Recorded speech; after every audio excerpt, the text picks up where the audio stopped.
kita mulai aja ya.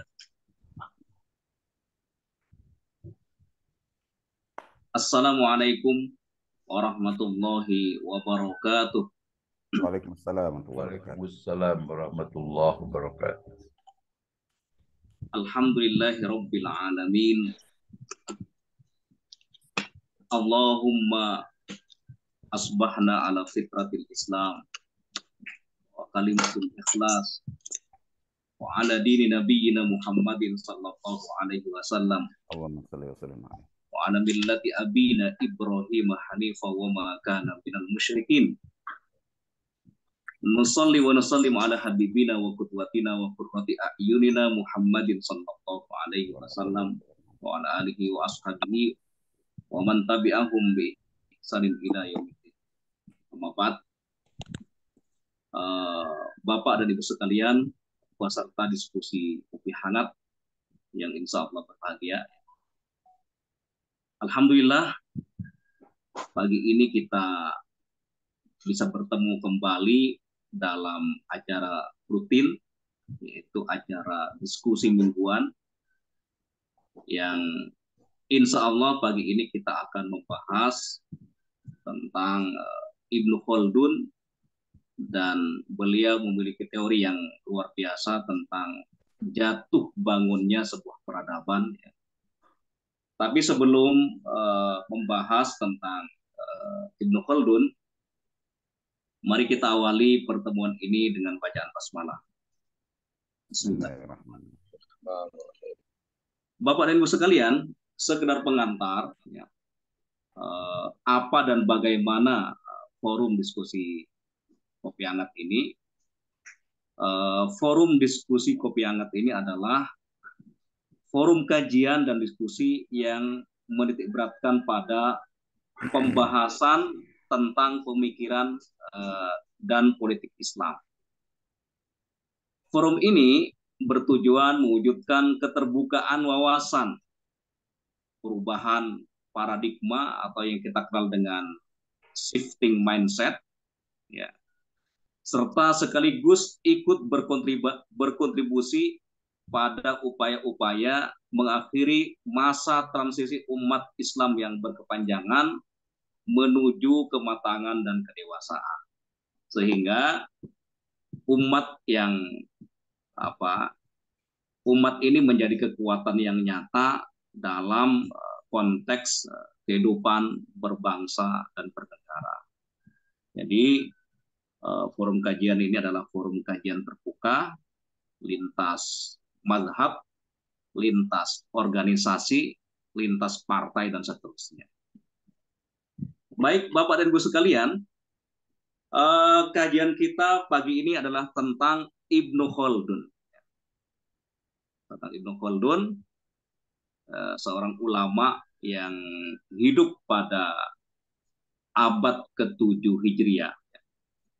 Ya, beliau dilahirkan 732 Hijriah dan meninggal tahun 808 Hijriah. Jadi beliau kalau dalam kalender Hijriah umurnya 76 tahun.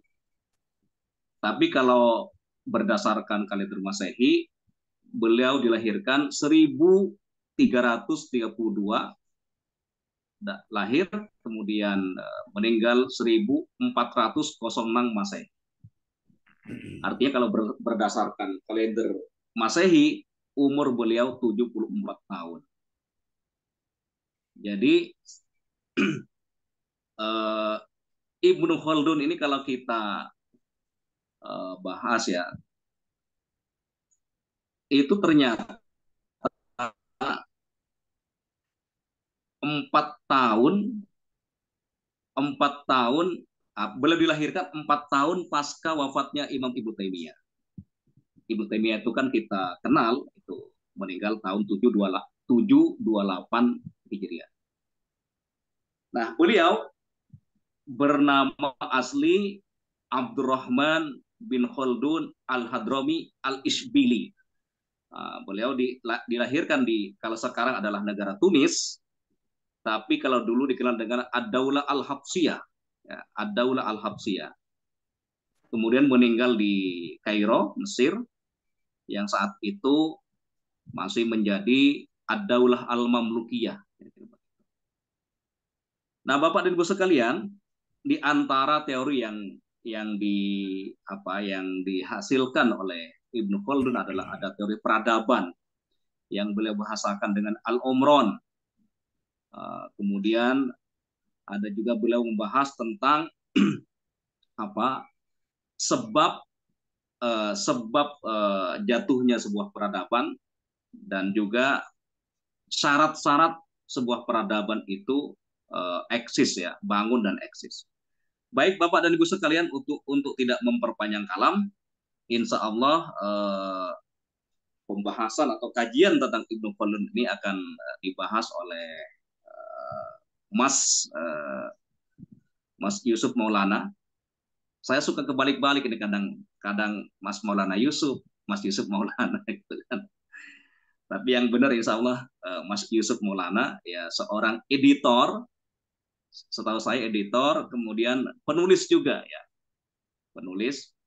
Makanya di flyer itu nggak salah kalau saya tulis kalau ditulis sebagai penulis, karena memang boleh adalah di samping editor juga penulis, pemikir, dan juga adalah sebagai seorang intelektual muslim muda, ya, intelektual muda muslim. Beliau sekarang domisili di Yogyakarta. Bapak dan Ibu sekalian, selanjutnya kepada Mas Yusuf Maulana, ya, kalau di Jogja panggil Mas, ya, kalau di Sunda dipanggil Kang, ya. Oke, kepada Mas Yusuf Maulana, waktu saya berikan ya maksimal sampai jam 6, Mas, maksimal ya. Tapi maksimal. Dia menyalakan Ya, saya suara. silakan. Bung. Ya, cek. Suara saya terdengar, Dr. Rahman? Jelas. Ya. Assalamualaikum warahmatullahi wabarakatuh. Waalaikumsalam warahmatullahi wabarakatuh. Alhamdulillah, wassalatu wassalam ala khatimil mursalin wa ala alihi wa sahbihi ajmain. Asyhadu an la ilaha illallah wahdahu la syarikalah wa asyhadu anna Muhammadan abduhu wa rasuluh. Allahumma sholli ala Muhammad wa ala alihi wa sahbihi ajmain. Amma ba'd. Qala ta'ala fil Qur'anil Karim, wa la tahinu wa la tahzanu wa antumul a'launa in kuntum mu'minin. Iya, saskum qarhum faqad masal qauma qarhum mithluh. Wa tilkal ayyamu nudawiluha bainan nas wa liya'muru alladziina aamanu wa yattakhidha minkum syuhada wallahu la yuhibbuz zalimin. Alhamdulillah, pada Kamis 17 November ini berbahagia saya bisa diundang hadir di satu majelis para dokter, para masyayikh dari lintas kelompok ini. Ini satu perjuangan untuk bisa jam 5 hadir, banyak yang komplain ke saya ini. Wah, saya tidak tahu, ini forumnya unik memang ini, sampai kopi saya aja belum hangat ini. Terima kasih Ustadz Ahmad Muzafar dan Dr. Muhammad Rahman sebagai Sohibus Sahamaha itu dari majelis ini. Saya sapa beberapa relasi saya, ada Cak Tommy dari teman-teman Nahdien, ada Kang Aldi dari PP Persis, ada Kang Fitrian Zamzani, redaktur Headline Republika ini, ada siapa lagi nih, Mas Atma Wijaya dari Rumah Cokro ini, dari teman-teman SI Muda ini. Ada luar biasa. siapa lagi nih relasi-relasi saya, yang ada Mas Al Zerialdi Idhan nih, sering pegiat literasi ini. Ada juga nama-nama yang saya ingat, dan tentu saja para tuan rumah yang di sini, ada Dr. Sita Resmi, Dr. Helda, Ibu Sri Wahyuni, dan nama-nama yang lain yang tidak saya hafal ininya. Nah, dalam waktu 50 menit kurang menyampaikan yang biasa kalau dulu teman-teman di Jogja ini, saya diberi kesempatan hampir 1 semester. Ini satu tantangan ini. Ekstraksi dalam waktu yang terbatas, yang lumayan ketika teman-teman saya waktu kuliah banyak mengkaji tokoh-tokoh dari Timur Tengah atau tokoh-tokoh pergerakan dari Hasan al-Banna, Abu Ala al-Maududi, atau paling tidak Bediüzzaman Said Nursi, Said Kutub dan sebagainya. Saya nyebrang justru ke Maghribi gitu ini ya, ke Ibnu Khaldun gitu ininya. Dan bukunya nggak tanggung-tanggung, tebel. Kitabul Ibar wa Diwan wal Mubtada wal Khobar gitu ininya, itu kan tebelnya mantap sekali gitu. Bahkan edisi revisi terjemah itu 1.300, lumayan untuk jadi bantal bagi anak-anak kos itu ininya. Itu pilihan yang tidak lazim sebetulnya, sebagaimana Anda semua tidak akan mendapati kajian Ibnu Khaldun secara intensif, apalagi ekstensif di kampus-kampus universitas-universitas di Timur Tengah itu. Sempat ada rasan-rasan seperti itu. Kenapa ini? Ini jadi pertanyaan menarik. Meskipun beberapa hipotesis bisa dikemukakan, mulai dendam sejarah gitu ya, sentimentin asobiyah, dan hal-hal yang lain. Karena di Muqaddimah Kitabul Ibar, Khaldun itu ternyata memang ini banyak mengkritik keras orang-orang Arab gitu ininya. Walaupun tadi Dr. Muhammad Rahman menyebut Abdurrahman Muhammad Khalidi dikecilkan jadi Khaldun gitu ininya, apa namanya, disebut dari Al-Hadrami dan sebagainya, itu sempat menjadi polemik gitu ya. Apakah dia betul-betul Arab tulen atau ternyata dia itu seorang dari Maghribi gitu, orang dari Berber dan sebagainya, atau dia dari Andalusia dan sebagainya. Itu jadi perdebatan. Karena kalau dia orang Arab, kok dia banyak ngeritik kita, kira-kira begitu. Nah, sehingga akhirnya di univ-univ di Timur Tengah itu jarang dikaji. Menariknya, sebagaimana Ibnu Rushd, Averroes itu dikaji dan sebagai bentuk ikhtiar Barat kemudian maju. Tokoh yang kedua secara ekstensif banyak dikaji adalah sebenarnya tokoh kita ini gininya. Maka rame kan pernah dibahas, pendiri Facebook itu megang-megang buku The Introduction gitu ya, buku Muqaddimah gitu ininya. Karena dia memberi satu inspirasi bagaimana menjalani turbulensi gitu ya, gonjang-ganjing kira-kira, walaupun konteksnya hadoroh, peradaban, tapi Mark Zuckerberg ini membawa buku ini sebagai inspirasi dalam ranah bisnis gitu ininya. Belum lagi tokoh ini memang sangat tajam. Dr. Ali Audah itu membuat satu ringkasan yang baik tentang profil beliau. Ini prolog dulu untuk profiling beliau agar tahu bagaimana beliau itu memang omongannya ketus, tapi apa adanya gitu ya, sebagai pemuka mazhab Maliki kemudian di Mesir. Pilihan untuk mengangkat Ibnu Khaldun ini pilihan yang berisiko sebetulnya. Kenapa? Beliau orangnya lurus. Orangnya lurus. Ini menarik sebetulnya. Jadi dia tidak kenal kompromi di tengah korup yang dilakukan oleh para alim ini di Mesir pada saat itu. Khaldun lurus saja. Maka kita dapati di sejarah, bahkan di autobiografi beliau, At-Ta'rif itu ininya, maupun di lampiran kitab Al-Ibar itu, beliau itu 6 atau 7 kali dipecat, dilengsarkan, dinaikkan lagi dan sebagainya. Karena saking lurusnya beliau, kira-kira kalau Dr. Ali Audah menyebut tentang profil tokoh yang kita bahas itu. Jadi dari sini kita akan bisa melihat bahwa seorang Ibnu Khaldun itu, kata beberapa pembelanya yang menganalisis, dia tetap Arab. Apakah harus memuji-muji Arab untuk disebut dia itu berasal dari Al-Hadrami?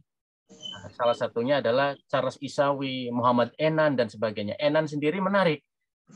Enan ini kalau tidak salah juga dari satu bani pemuka yang di sana, yang nanti keturunannya itu terhubung juga dengan Ibnu Khaldun gitu ininya.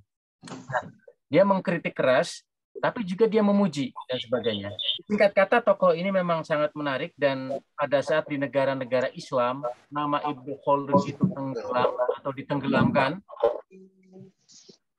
justru sejak abad 19 Ibnu Khaldun ini banyak dikaji, meskipun baru sebagian dari 7 kitab Al-Ibarnya. Jadi sepencarian saya, termasuk nanti Bapak Ibu bisa mencari, kalau yang berupa bahasa Inggris itu baru yang mukodimanya, the introduction-nya. Dan yang paling lengkap itu oleh seorang orientalis kawakan, Franz Rosenthal. Jadi sekira tahun 1950-an lah kita dapati terbitan yang lengkap gitu ininya. Nah, di sini juga saya mohon maaf karena saya tidak menguasai secara fasih bahasa Arab, hanya bahasa dikit-dikit karena kabur dari pesantren dulu gitu ininya. Jadi saya banyak merujuknya dari terjemahan bahasa Inggrisnya gitu ininya. Beberapa kata-kata kunci beliau di buku Kitabul Al-Ibar ini yang dari 7 jilid baru 1 sebetulnya tantangan itu ininya. Dan di buku Muqaddimah sendiri ada beberapa versi gitu ininya, beberapa manuskrip maksudnya. Karena memang kita tahu nanti pertama kali disusun itu di Istanbul gitu. Yang menarik. Jadi buku ini memang mencerminkan sosok yang khas beliau, kosmopolit gitunya. Buku ini ditulis oleh seorang yang sering melalang buana dari beberapa negara ke negara, beberapa daulah ke daulah. Nah, justru ditulisnya pada saat beliau lagi ada di Turki lah kalau kita sekarang hari ini. Nah, nanti direvisi ketika beliau di Mesir. Nah, jadi dari fase hidup itu kita akan bisa melihat adanya revisi-revisi sehingga wajar kalau ada keterangan ada beberapa versi manuskrip dari Muqaddimah Kitabul Ibar ini gitu ininya. Nah, Bapak Ibu yang dirahmati Allah, izinkan saya share ini ada 100 lebih salin dia gitu, tapi ya sebisa saya aja lah dalam waktu yang ini. Nah, buku ini covernya terlihat Dr. Rahman. Ya, jelas. Ini yang kalau Bapak Ibu pernah lihat pendiri Facebook ini megang buku ini. Setahu saya edisi ini. Dan kalau pengen hemat, terjemahan Frans Central ini sebetulnya sudah open source sih menurut saya. Cuma kalau yang di cover ini memang untuk membayar proses kerja penerbitnya aja, jadi kita bayar itu. Tapi kalau versi ini sih sudah bebas itu. Nah, saya banyak merujuk dari sini beberapa kata kunci yang saya bingung. Misalkan nanti ada al-bait, rumah al-bait, bayangan saya bahasa Arab ya sebatas saya itu. Cek di beberapa kamus ya begitu. Nah, coba cek di karyanya Rosenthal ini. Betul, the house itu, rumah. Nah, tidak ada tanda petik. Sampai saya kemudian mendapatkan ilham, oh yang dimaksud rumah al-bait atau house oleh Holden itu maksudnya begini dan sebagainya. Kan tidak ada keterangan yang lain. Muqaddimah ini mengandaikan kita melek literasi, mengandaikan panjenengan semua itu orang yang sudah banyak wawasan gitu. Ini repotnya Holden itu. Jadi Holden ini mengandaikan kita pinter dan ucapannya ya tidak ada kompromi gitu. Nah, ini yang versi yang saya punya yang ini, maksud saya bukan punya aslinya. PDF-nya banyak beredar juga yang ini. Ini yang versi aslinya ya, sebelum dimodernkan. Nah, sedangkan beberapa manuskrip atau kitab dalam bahasa Arab nanti bisa kita dapati sendiri juga. Nah, buku yang kemudian pertama menerjemahkan di Indonesia yang paling dikenal karya Ahmadi Toha. Ini juga waktu menerjemahkan masih beliau belum umur 20-an tahun. Ini luar biasa beliau itu. Nah, buku ini legend banget itu ya. Ketika teman-teman megangnya Ma'alim Victory gitu ininya. Rasul Bayan gitu dan sebagainya, saya megangnya ini gitu. Muqaddimah ini legend banget, ini masih beredar. Nah, di 2019 orang yang sama Pak Ahmadi Toha ini memperbaiki revisinya karena waktu itu masih mondok beliau dan sangat tebal ini. Ini pernah diulas di Islamic Digest-nya Republika ini. Makasih Kang Fitrian ya. Ini ulasan tentang Muqaddimahnya menarik biar teman-teman muslim hari ini bisa membaca ini. Nah, ada Mas Yusuf, ya? Yang pertama itu 2001 ya. Ahmadi Toha menerjemahkannya. 2001 yang tadi buku yang putih. Itu 2001. Saya baca 96, Bu.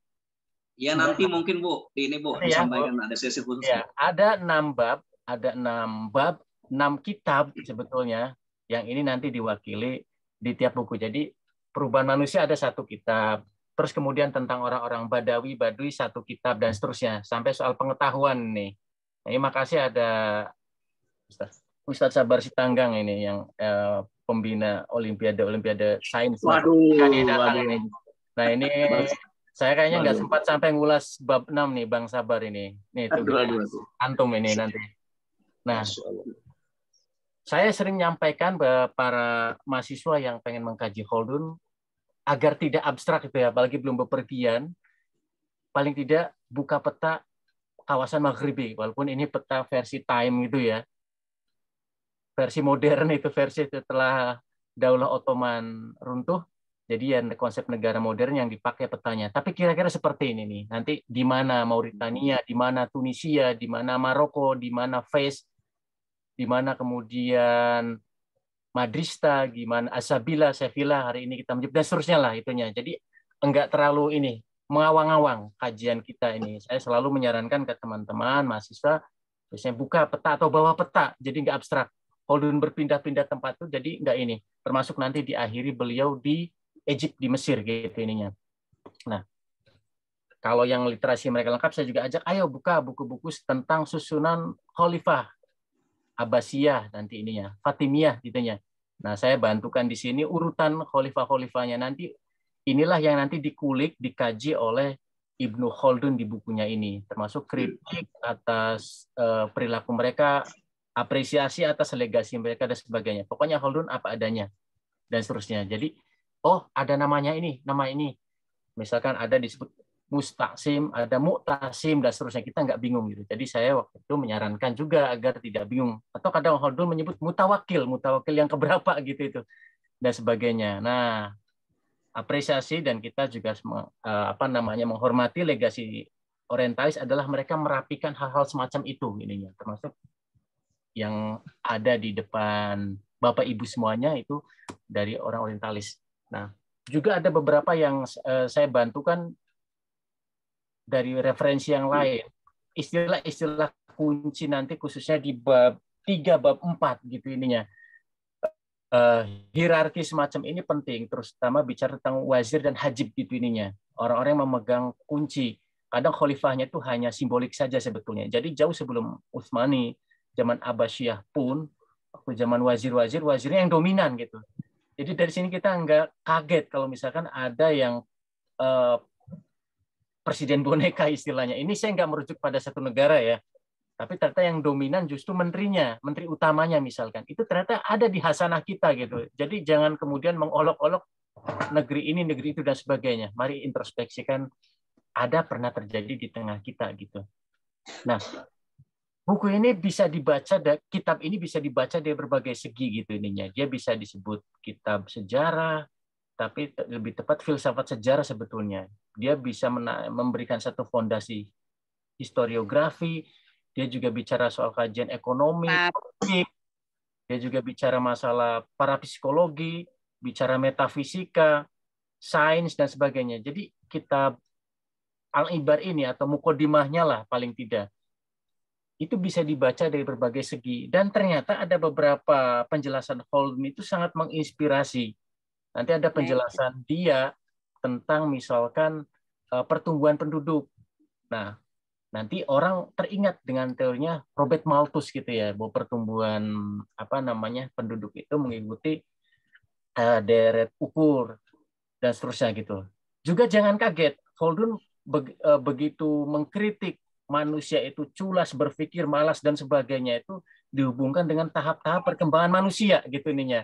Bahkan ada istilah itu irdoh kerak gitu, seperti kerak gitu ininya. Orang kemudian menghubungkan, wah, Holden kok sudah lebih duluan dibanding Charles Darwin gitu ininya. Bicara tentang evolusi itu jangan kaget kalau kita buka teksnya nanti ngomong kayak gitu ininya. Dan seterusnya. Termasuk beberapa penjelasan lain beliau yang ternyata menginspirasi ke sana. Nah, awalnya saya sejujurnya bukan tema ini ya, Dr. Rahman itu, tapi di pekan-pekan last minute ini saya mendapatkan beberapa hal fenomena, misalkan kejadian lantaran tidak suka dengan si A, si B dan sebagainya, dipakailah siroh atau tarikh dicomot untuk kemudian melegitimasi satu putusan. Ini terjadi di mana saja ininya. Kemudian di satu grup WA yang saya ikuti misalkan ada yang mensitir pemfiraunan, walaupun aspeknya bisnis dari salah satu seorang motivator bisnis di luar kelompok di grup WA tersebut. Terus terjadi diskusi, ada nyeletuk, wah kok kita main memfir'on-fir'onkan saja dan sebagainya. Jadi ada analogi, ada kias yang berlebihan, kata satu orang. Terus satu orang bilang, bukankah kita bisa mengambil inspirasi saja gitu dan sebagainya. Terus ditanggapi. Jadi singkat kata, saya dapati muslim ini itu suka kadang semena-mena jatuh pada satu titik ekstrim membuat analogi. Tapi di sisi yang lain, karena pengalaman masa lalu yang suram dalam membuat kias, Misalkan politik dihubungkan perang Badar, perang Uhud, padahal itu cuma pesta demokrasi gitu ininya. Ya. Akhirnya kemudian menolak semuanya. Ini ekstrem yang kedua yang saya dapati di grup WA. Jadi mereka yang tercerahkan itu menolak setiap kias. Pokoknya yang kita hadapi apa adanya. Lalu disitirlah Gus Baha misalnya ucapannya itu yang sebenarnya menyederhanakan juga karena segmennya itu orang-orang awam gitu ininya. Tapi di grup itu yang isinya politikus harusnya jangan menyitir ulama tadi gitu ininya. Dibuang semua. Dalam batin saya berarti kalau gitu dihilangkan ratusan ayat tentang kisah itu. Watilkal ayamu nudawiluha bainan nas itu dibuang aja. Laqad kana bertali ulil albab juga dibuang semua itu dalam batin saya. Kalau tidak mau menganalogikan, saking shocknya pernah terjadi di satu komunitas misalnya. Jadi ekstrem 1, ekstrem 2. Nah, ini sudah lama dibahas sama Holdun gitu ininya. Jadi beliau mengingatkan hati-hati dalam membuat analogi gitu. Nah, di Al-Maidah ayat 26 misalkan, Holdun membuat satu tafsiran bahkan sangat spekulatif yang saya tandai merah gitu ininya. Apa namanya? Yatihuna fil art itu kan di terjemahan Depak itu padang tih dan sebagainya. Nah, Holdun menarik dalam pembahasannya. Beliau beranjak lebih jauh lagi di kulik itu dan sebagainya, termasuk mencoba dirasionalkan dan sebagainya. Dan seterusnya ininya. Hari ini kan sebagian muslimin menjadikan surat Al-Maidah 26 ini untuk menggambarkan kebingungan yang sama oleh para pemimpin Arab ketika berhadapan dengan Israel itu, dan Israel gitu ininya. Ya nggak apa-apa gitu ininya, nggak apa-apa. Tapi kelompok yang satunya lagi menolak pokoknya. Ayat ini biarkan apa adanya dan sebagainya. Nah, jadi kadangkala kita ada terlalu cepat mengambil apa namanya analogi atau kias di kelompok yang lain, saking alerginya apapun ditolak. Kisah itu ya sudah berhenti pada titik itunya. Nah, ini saya dapati di orang-orang yang di sekitar saya. Nah, termasuk di apa nih? Alam tor kaifa fa'ala rabbuka bi'ad iromazatil imad itu. Al-Fajr ya ininya. Nah, bangunan-bangunan yang tinggi ini, yang saya garis merah ini, tebelin ini, Holdun mencak-mencak lah bahasa gampangnya itu. Kalau dihubungkan dalam imajinasi kita itu bangunan tinggi, yang kokoh, arsitektur yang oke, kuat dan sebagainya. Holdun tafsirannya sangat mungkin kita bisa katakan naif dan di luar dugaan. Itu tenda-tenda katanya, cuma tenda-tenda orang Badui saja. Jadi sangat di luar dugaan karena nanti ada penjelasannya dan sebagainya. Nah, termasuk juga nanti kritik beliau mengingatkan lah sebetulnya hati-hati memasukkan cerita yang bertendensi untuk menenggelamkan atau untuk membuat senang. Nah, ini persis. Beliau kasih contoh Harun ar-Rasyid itu sering digambarkan kan suka minum-minuman Homer gitu ininya. Kita tidak mengulik sikon, situasi zaman dan sebagainya, termasuk pandangan fikih beliau. Nah, itu contoh saja beliau. Jadi Homer yang dimaksudkan dan jadi konsumsi sehari-hari kalau boleh disebut begitu itu jangan dibayangkan Homer yang memabukkan kayak para preman lah gitu ininya. Nanti ada penjelasannya bagaimana pandangan beliau Harun ini yang seorang pengikut Hanafiyah dan seterusnya itu enggak sembarangan gitu ininya. Termasuk fitnah-fitnah terhadap Al-Ma'mun dan Yahya ibnu Akhsam gitu ya. Jadi Yahya ibnu Akhsam itu juga periwayat hadis ya setahu saya gitu ini. Nanti dijelaskan juga oleh Khaldun. Al-Ma'mun juga terlepas dengan pandangannya yang Mu'tazili gitu dan sebagainya. Tapi para pembencinya itu membuat satu labeling yang berlebihan, fitnah dan sebagainya. Nah, Khaldun menjelaskan kalau penulisan sejarah yang baik itu begini-begini dan sebagainya gitu. Jadi nggak mungkin setanda petik berbeda pandangan dengan kita dalam hal misalkan teologi, fiqh dan sebagainya, mereka kok sampai teler gitu ya, dijelaskan dan sebagainya.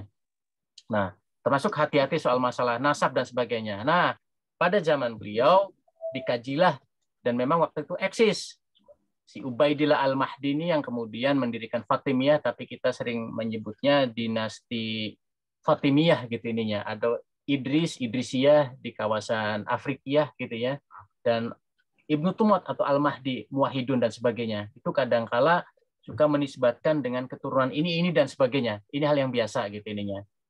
Nah, kalau kita lihat pada saat Ibnu Khaldun hidup, Fatimiyah itu terlepas berbeda pandangan dengan beliau dan sebagainya. Kita lihat secara objektif memang kekuasaannya tidak sedikit, artinya luas gitu ininya. Cukup bisa menjadi saingan serius dari Abbasiyah, termasuk juga Al-Muqtawaif gitu ya. Kerajaan-kerajaan kecil di Andalusia gitu ininya. Ini saya lewat aja. Nah, kebiasaan kita biasanya mencomot beberapa quote dari Khaldun yang kadang-kala konteksnya ditafsirkan oleh kita, kemudian dijadikan senjata menghantam ini itu, misalkan soal pajak misalnya itu yang populer itu dan sebagainya. Padahal nanti kalau kita baca utuh itu malah lebih serem lagi gitu ucapan Khaldun itu, walaupun itu dicomot dan sudah diparafrasekan dan seterusnya gitu ininya. Nah, saya kadang ambil beberapa foto untuk menggambarkan situasi zaman pada masa itu, tapi ini ilustrasi ulang lah ininya. Nah, ada beberapa hal yang kadang disandarkan sebagai pendapat Khaldun, tapi sebetulnya dia menyikir dari pendapat yang lain. Nah, Khaldun sudah mengingatkan di pengantar dari pengantarnya tentang hati-hati berpikir analogis atau komparis. Oh, begini. Oh, begini. Oh, selayak disebut ghanimah. Oh, disebut fa'i. Oh, proses politik dalam pemilu itu, oh gini. Kita sedang perang Uhud dan sebagainya. Nah, itu hati-hati. Kira-kira gitulah. Khaldun sudah mengingatkan gitu.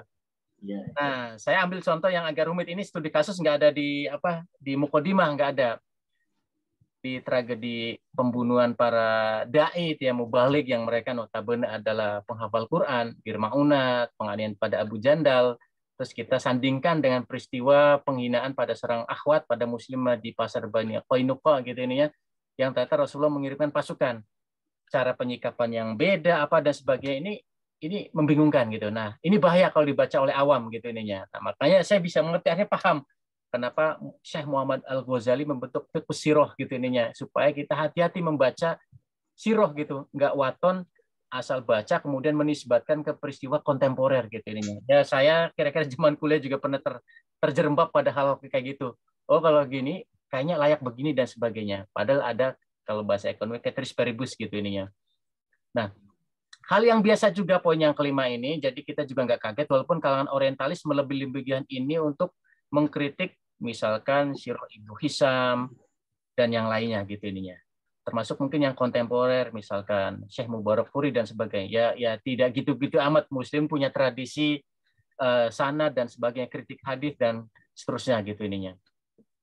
Nah, wazir-wazir ini juga nanti akan populer kalau kita membaca kitab Muqaddimah gitu. Nanti bisa kita lihat, dan kadang-kala mereka posisi dan pengaruhnya itu melampaui sang khalifah sendiri gitu ininya. Nah, kita langsung masuk di kitab yang pertama gitu ininya. Nah, hal-hal yang ini harus diperhatikan, nanti Bapak Ibu bisa sekilas saja, saya hanya ngulasnya. Faktor-faktor yang merembesi dusta dalam sejarah, kata Khaldun gitu ininya. Ada beberapa hal yang ini.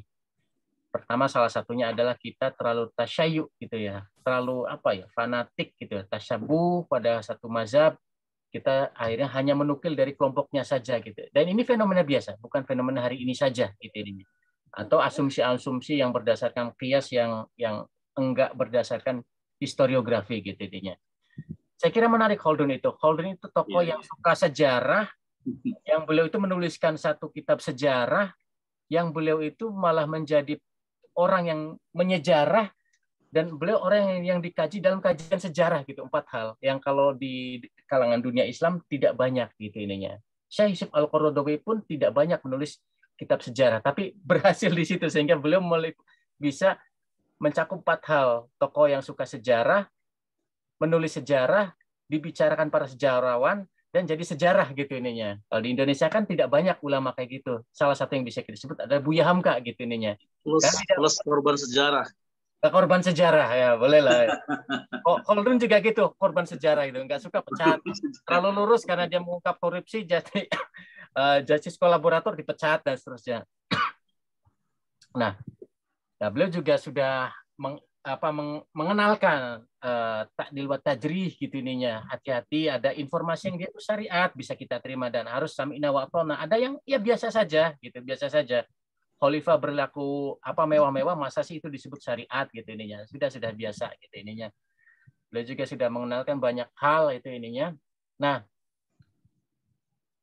Bapak Ibu mungkin pernah ada saya sitirkan itu ya, di iseng-iseng cari di library-nya UI itu ya, kampusnya Universitas Resmi ini, ternyata banyak mengkaji ini. Saya malah dapati 8 lingkaran ini, Eggwise Principle-nya ini, 8 kebijaksanaan Khaldun ini malah di bukunya teman-teman pegiat ekonomi syariah itu, Umar Chapra itu membuat lingkaran spiral, dikembangkan dari Terry Holden ini 8 ini. Jadi supaya negara itu sejahtera itu ya begini Bapak Ibu bisa lihat lingkaran. Kalau Umar Capra memodifikasi jadi spiral gitu ya. Menurut saya lebih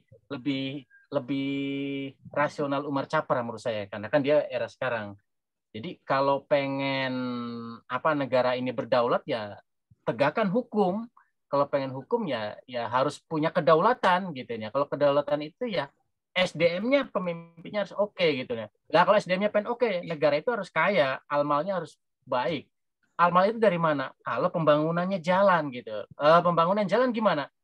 Ya harus keadilan jalan. Jadi kalau ada satu yang dilompat, misal tiba-tiba bangun infrastruktur, ya kacau gitu. Kalau di atasnya tidak gitu. Kira-kira begitu.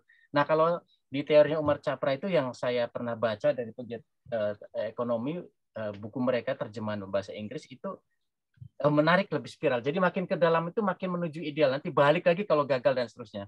Nah, orang menghubungkan ini dari Khaldun. Padahal Khaldun mengutip dari seorang Raja Sasanid dari Persia ini, Anushirwan. Beken banget raja ini. Oleh Khaldun dimodifikasi gitu. Khaldun mengajari tentang citasi gitu ya, menyitir pendapat itu bagaimana. Ini oleh Khaldun kemudian diterjemahkan menjadi gini. Ini. Nah, Khaldun juga sudah mengingatkan gitu, kita beda dengan makhluk hidup. Khaldun itu tidak menggunakan istilah tamadun ya, tapi hadoroh gitu ya. Nanti juga ada kata kunci umron, tadi sudah disebutkan Dr. Rahman gitu ininya. Ada Baduy, ada umron. Umron itu masyarakat kota gampangnya. Nanti ini menjadi bahasan khusus di kitab beliau yang ketiga dan keempat lah. Nah, arahannya nanti manusianya gimana, lalu politiknya bagaimana, jadi peradaban. Secara umum kira-kira al-ibar wal diwan wal mubtada wal khobar itu seperti ini. Termasuk nanti kenapa sih Khaldun bahas masalah mimpi, membahas masalah sihir, hal-hal supranatural atau parapsikologi gitu ininya. Kenapa sih? Saya bingung awalnya juga, kenapa Khaldun tuh kayak bertele-tele banget sih bahasnya. Apakah zaman itu memang sihir, mimpi, kemudian wahyu itu masih relevan aja dan sebagainya. Kan sudah selesai, sudah lagi tinggi-tingginya itu daulah-daulah itu. Oh, ternyata memang ini bicaranya dalam konteks pengetahuan. Nah, Khaldun nanti membahas di buku pertama ini bicara tentang bumi. Khaldun itu membagi bumi. Dia sudah bicara geografi gitu. Walaupun barangkali tidak secanggih Al-Biruni misalnya. Dia sudah membuat hipotesa bahwa bagian utara itu lebih banyak peradabannya gitu dibanding selatan. Karena selatan itu kan masih banyak kosongnya itu ininya. Nah, ini sebagai ilustrasi saja. Nanti juga Khaldun membagi ini menjadi 7 zona gitu bumi dibagi ini. Jadi bayangkan gitu ya. Itu orang nemu dari mana gitu nih. Basic beliau itu kan birokrasi yang meminati masalah pengamatan. Jadi beliau itu ternyata perenung yang lebih tajam dibanding Ibnu Battuta kalau boleh saya bandingkan tanpa bermaksud melebihkan salah satunya. Kalau sama-sama seorang musafir safar ke benua-benua ke negara-negara sama-sama oke lah. Ibnu Battuta malah lebih banyak lagi catatannya. Tapi Khaldun itu seorang pemikir, perenung. Sehingga jadi 7 kitab yang diselesaikan hanya dalam waktu 5 bulan gitu ininya. Disertasi setebal berapa ribu itu dalam 5 bulan. Dan beliau membuat satu ilmu yang saya juga berpikir kok bisa beliau itu. Dari mana ya referensinya itu dan sebagainya itu. Nanti dibagi-bagi bumi ini 1, 2, 3 zona dan sebagainya sampai kira-kira nanti daerah kawasan sekitar Mesir lah sekitarnya itu disebut zona yang keempat, daerah yang keempat gitu ininya. Hawanya paling sedang dan sebagainya. Dan seterusnya. Nanti ini membentuk masalah karakter dan seterusnya. Nah, Charles Isawi memberikan satu catatan, memberikan satu tahqiq barangkali gitu ya. Ya, pengetahuan Khaldun dengan kita tidak lebih baik lah sebetulnya, tapi Khaldun itu pede lah, kira-kira begitu ininya. Dengan sarjana sejaman dia soal masalah geografi juga tidak unggul-unggul banget, tapi Khaldun menghubungkan itu dengan masalah hadoroh gitu ininya. Nah, ini yang menariknya. Nah, juga bagaimana beliau bicara hubungan iklim dengan karakter manusia dan seterusnya gitu ininya. Ya, yang sempat membuat panas terutama orang-orang Mesir adalah disebutkan begini, orang Mesir itu orangnya gampang senengan gitu, gampang puasan, sembrono, enggak hati-hati, lalai pada dampak, pada akibat, tidak antisipatif itu. Dalam hati saya ini kok Indonesia banget gitu ininya. Nah, ini kita Muqaddimah itu kan populer bahkan sampai Mesir, padahal waktu itu Khaldun belum menginjakan kaki di sana. Jadi ceritanya popularitas kitab Muqaddimah ini sudah sampai Mesir. Mereka penasaran, yang mana sih namanya Khaldun itu?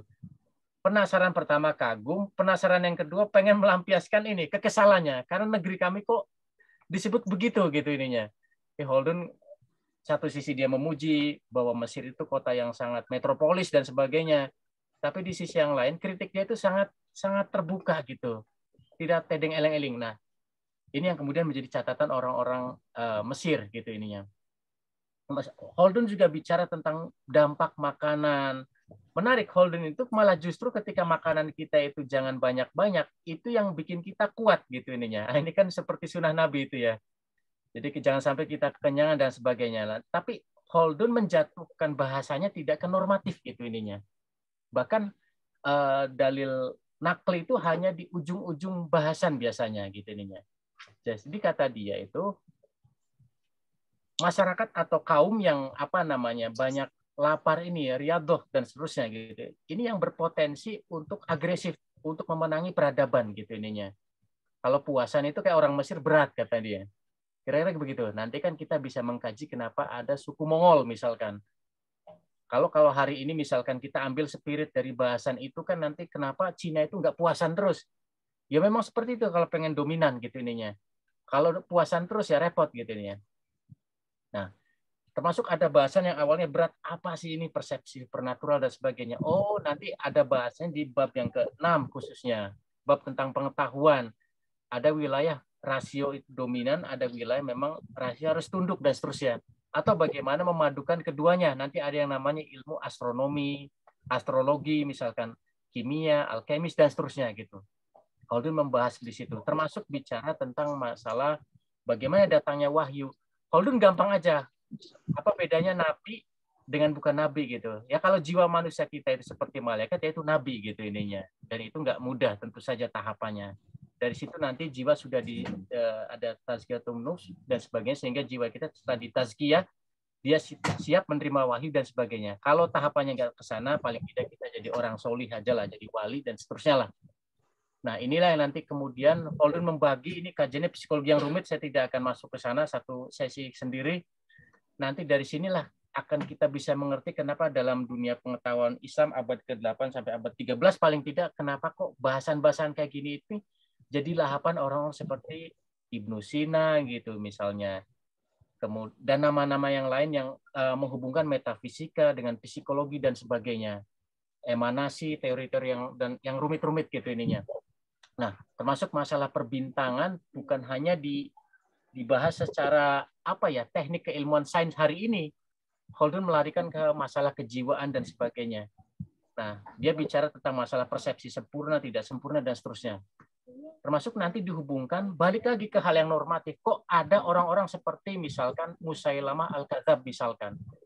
Jadi kita bayangkan Musailamah itu betul-betul Al-Kadzab, pembohong. Ternyata Khaldun mencoba merasionalkan dan bukan tidak mungkin adanya orang-orang setipe kayak gini gitu ya.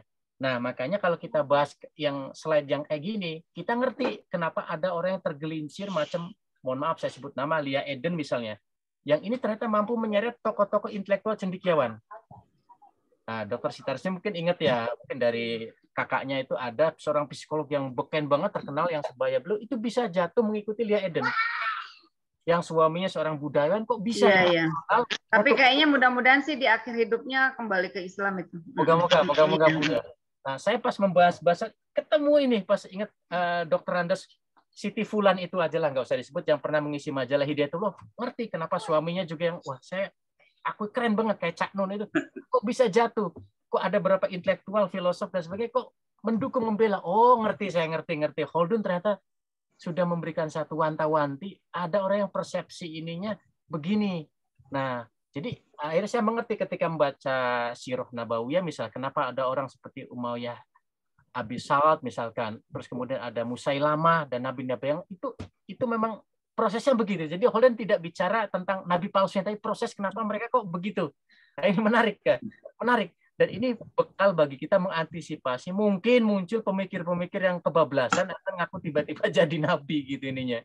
Dan seterusnya. Nah, bab kedua ini bab yang banyak banyak menginspirasi para pebisnis sejujurnya, Dr. Rahman ini. Bicara masalah bangsa-bangsa Badui, kabilah-kabilah, yang kalau dijelaskan ini jadi bosan istilahnya apa ini. Tapi paling tidak, kalau menurut saya, Holden itu memberikan satu legasi, bukan mengajak kita menganalogikan persis sama. Harus kita baca sikonnya, semangat zamannya, zeitgeistnya, dan seterusnya. Orang Baduy pada masa beliau itu begini-begini, sehingga mencapai kejayaan begini-begini, tapi juga ada beberapa kelemahan begini-begini dan sebagainya. Kita nggak gampang-gampang deh kalau bisa. Nah, ini makanya orang menyebut ini filsafat sejarah sih yang dia ajarin. Bukan sejarah, ini filsafat sejarah ini. Cara menanamkan ke situ. Walaupun beberapa orang kemudian, oh ini sih historiografi dan seterusnya. Ya, itu terserahlah ininya. Tapi paling tidak, kalau bahasa gampangnya, dia memberikan satu inspirasi agar kita berhati-hati, tapi saat yang sama kita jangan jatuh ke lubang yang sama, ya. Nah, termasuk beliau banyak memberikan apresiasi ke orang-orang Baduy, ke orang-orang Berber dan sebagainya, sampai beliau dituduh bukan orang Arab gitu ininya. Kita bisa maklumi jadi satu bahasan, bahkan satu kitab tebal sendiri, sehingga apa benar dia orang Arab? Kok kalau orang Arab gitu-gitu amat ke kita gitu ininya. Nah, termasuk banyak hal yang menurut saya sih masih bisa kita kulik relevansinya gitu ininya. Termasuk teori asobiyah itu. Asobiyah yang dimaksud Holden ini tentu saja bukan asobiyah yang di hadis itunya. Laisa mina mangda asobiyah ininya. Jadi bukan bagian kami yang menyerukan asobiyah gitu ini di hadis itu. Tapi ini asobiyah dalam pengertian sosiologi saja. Ikatan sosial yang kuat, kohesi sosial di kelompok yang kemudian mempertautkan mereka untuk menuju satu goal, satu tujuan gitu ininya. Nah, Holden memberikan satu hal yang menarik. Mereka yang kuat secara asobiyah itulah yang paling mungkin untuk memimpin peradaban. Tapi ini bukan sesuatu yang permanen. Dia akan longgar sebagaimana iman barangkali ya. Kadang juga kuat atau kokoh gitu ini. Nah, dalam teori asobiyahnya, Holden mengenalkan ada diksi al-bait atau host dan honor gitu, kemuliaan gitu ininya. Saya bingung apa maksudnya, berkali-kali baca dan sebagainya. Oh, akhirnya ngerti setelah baca kesekian kalinya. Kalau saya boleh terjemahkan, host rumah, karena Holden nggak pakai tanda petik, baik di edisi Arabnya maupun edisi bahasa Inggris, Transfer Central juga nggak memberikan apa ya penjelasan. Kalau bahasa gampang saya itu, host itu kira-kira backing ininya. Yang kalau saya boleh imajinasikan, dia seperti para mafia gitunya. Mafia itu kan ikatannya kuat banget gitu ininya. Yang kalau ada salah satu yang disakiti, dia akan membela dan seterusnya gitu ininya. Nah, ini ilustrasi yang gampang. Pada masa itu tentu tidak ada istilah mafia. Nah, hal yang menarik juga bicara masalah asobiyah, soal masalah prestis dan bagaimana mereka kemudian unggul. Holden sudah mengingatkan batasan 4 generasi ini di satu garis silsilah ini. Ini yang kemudian beliau kupas di beberapa daulah gitu ininya. Ini yang beliau ingatkan juga ininya. Termasuk kenapa jatuh. Biasanya kalau generasi pertama itu ya yang merintis ya berdarah-darah, yang kedua itu kemudian mempuncangkan. Holden tidak bisa tidak, beliau banyak terinspirasi dari kejadian-kejadian Daulah Abbasiyah sebetulnya, dan di Andalusia. Di generasi ketiga biasanya sudah mulai konflik, generasi 4 kadang-kala kalau masih ada, alhamdulillah, seringkali malah di generasi ketiga sudah bubar gitu ininya.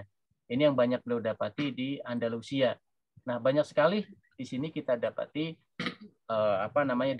daulah pada masa itu ininya.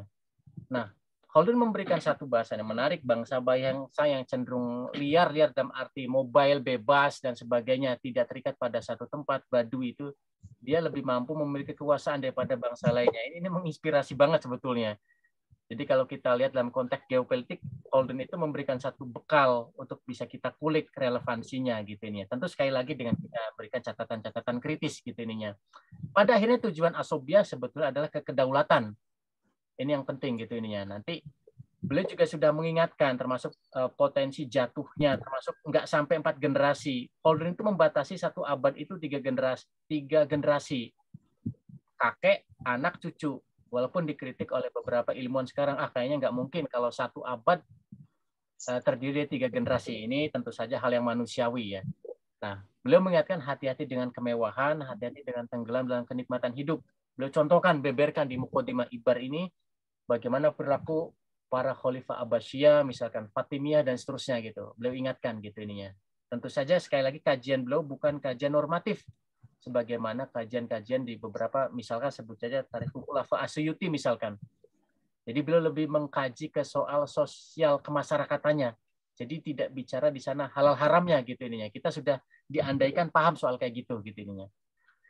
Nah, termasuk juga kita sudah diingatkan hal-hal yang katakanlah bisa menurunkan keasobian. Hal yang menarik menurut saya adalah pada saat ada obsesi tinggi pada capaian-capaian, baik capaian akhlak, capaian masalah fisik, materi gitu, itu tandanya kedaulatan lagi puncak-puncaknya, peradaban, tamadun, hadoroh gitu ya, civilization lagi tinggi-tingginya.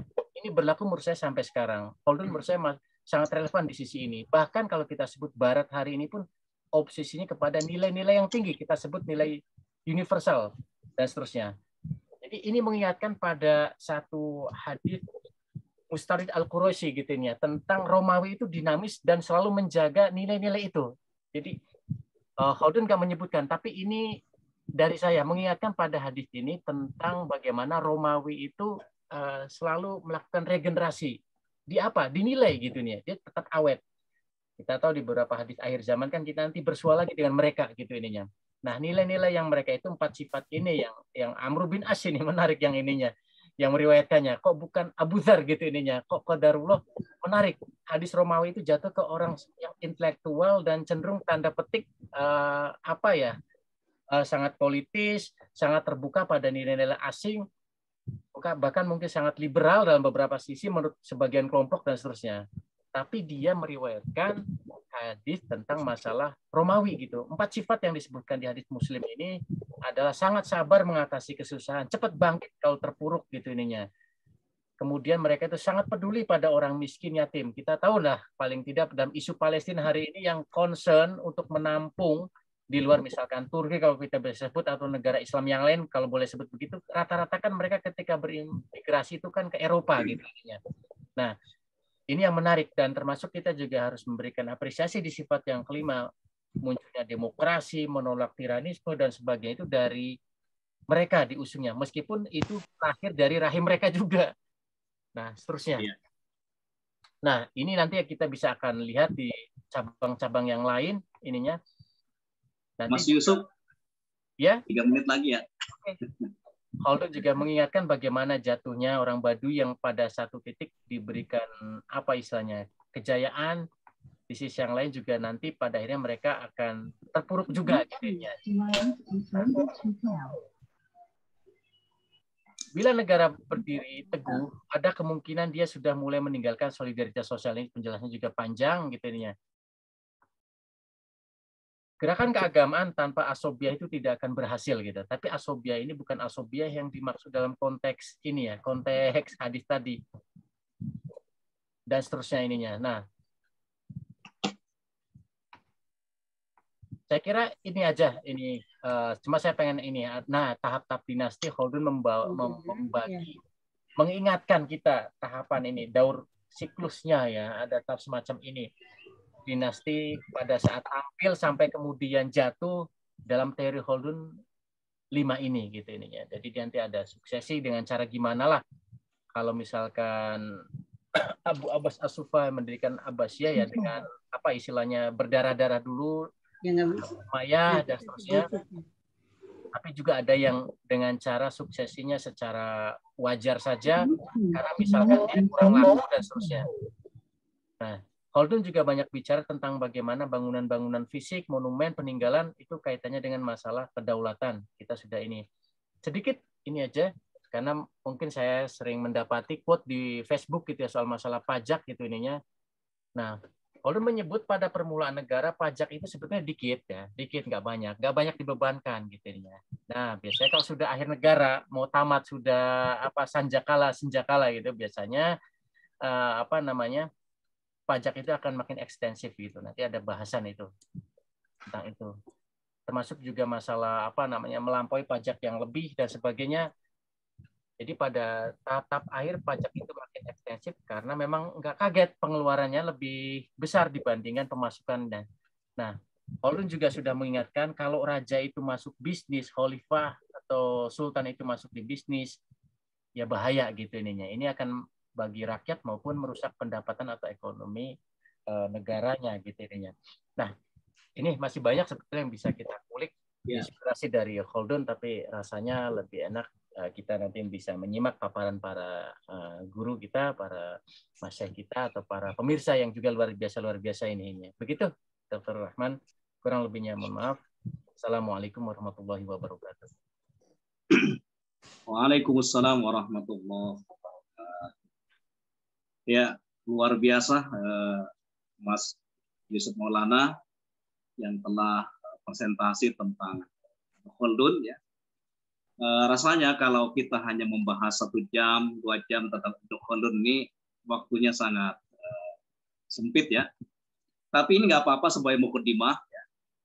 Ya, tergantung dari sisi mana kita melihat Khaldun ini.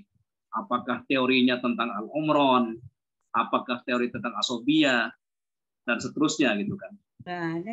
Bapak dan Ibu sekalian ya, memang Ibnu Khaldun itu memperkenalkan teori Al-Umron, tapi pada abad 19 itu muncul terminologi Madaniyah gitu kan, yang diperkenalkan oleh Muhammad Farid Al-Wajdi misalkan ya. Kemudian juga ada Syekh Muhammad Abdu. Tapi kalau di Malaysia itu kan dikenal dengan tamadun itu kan, Syekh Al-Atas itu. Ada tamadun juga, ada kemiripan juga gitu kan. Nah, Bapak dan Ibu sekalian, Asma Karimah di mute ya, Vin. Bapak dan Ibu sekalian ya, untuk mempertajam kajian kita pagi ini, saya persilahkan Bapak dan Ibu sekalian untuk menanggapi, mendiskusikan tema kajian pagi ini. Siapa yang sudah angkat tangan nih? Saya persilahkan, belum ada yang angkat tangan ya. Saya dulu deh. Ya, silakan, Dr. Sita. Iya, tadi soalnya diomelin ngomong. Tapi Mas Yusuf tadi yang nanya loh ya. Soal itu psikolog. Oke. Bismillahirrahmanirrahim. Assalamualaikum warahmatullahi wabarakatuh. Jazakallah khair, Mas Yusuf. Sudah nggak mungkin memang membahas buku besar seperti ini yang tadi bisa jadi mungkin tidurnya mahasiswa ya. Terjemahannya saja 843 halaman, saya juga punyanya yang ini. Dalam waktu hanya lebih kurang 45 menit, tapi 45 menit yang tadi itu berharga ya. Yang pertama saya lihat, saya apresiasi fansnya banyak. Yang hadir di Kopi Hangat kali ini 71 orang ya. Lebih kurang, itu lebih banyak dari biasanya. Kemudian alhamdulillah ini ada salam Mas Yusuf dari Pak Ferry sebelah saya, dia ikut dengerin katanya, pinter ya katanya. Alhamdulillah. Ya, jadi kalau kita melihat buku Ibnu Khaldun, yang jelas buku ini menjadi salah satu marja ya, buku rujukan, bahkan bisa disebut grand theory gitu ya. Grand theory bukan hanya sejarah, tapi filsafat sejarah ya gitu ya. Kemudian juga sosiologi, bahkan antropologi dan politik yang menonjol selain ekonomi, demografi dan lain-lain. Jadi mungkin yang paling menonjol sejarah, filsafat, sosiologi, politik gitu. Artinya hampir ilmuwan dari barat juga merujuk. Tadi kalau Mas Yusuf mengungkapkan beberapa kelebihan-kelebihan dari bangsa Romawi ya. Kalau kita lihat dalam buku Muhammad Qutb ya, Jahiliyah abad 20, beliau mengungkapkan bahwa kontribusi terhadap peradaban barat itu. Kalau Romawi dia lebih ke arah ya ada materialismenya kayak gitu ya, ada kemudian dari segi rasionalismenya Yunani, tapi metodologi ilmiah itu dari Islam. Itu yang membangun peradaban barat gitu. Dan sebenarnya barat memang berhutang budi sangat dari dunia Islam ketika persentuhan perang salib. Mereka banyak menerjemahkan buku-buku dari berbahasa Arab. Itu yang kemudian menjadi kontribusi terbaik untuk peradaban barat dengan segala ya banyak kekurangannya. Kelebihan itu justru didapat dari Islam.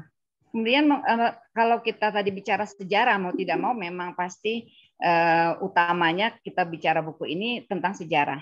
Jadi kan sejarah itu adalah perubahan. Gitu. Ya jika tidak ada perubahan maka tidak ada yang bisa dicatat proses perkembangannya. Gitu. Ya Dan Arnold Toynbee, sejarawan dunia, juga mengakui bahwa ini adalah salah satu teori yang terbaik yang ditulis oleh seorang ilmuwan tentang sejarah.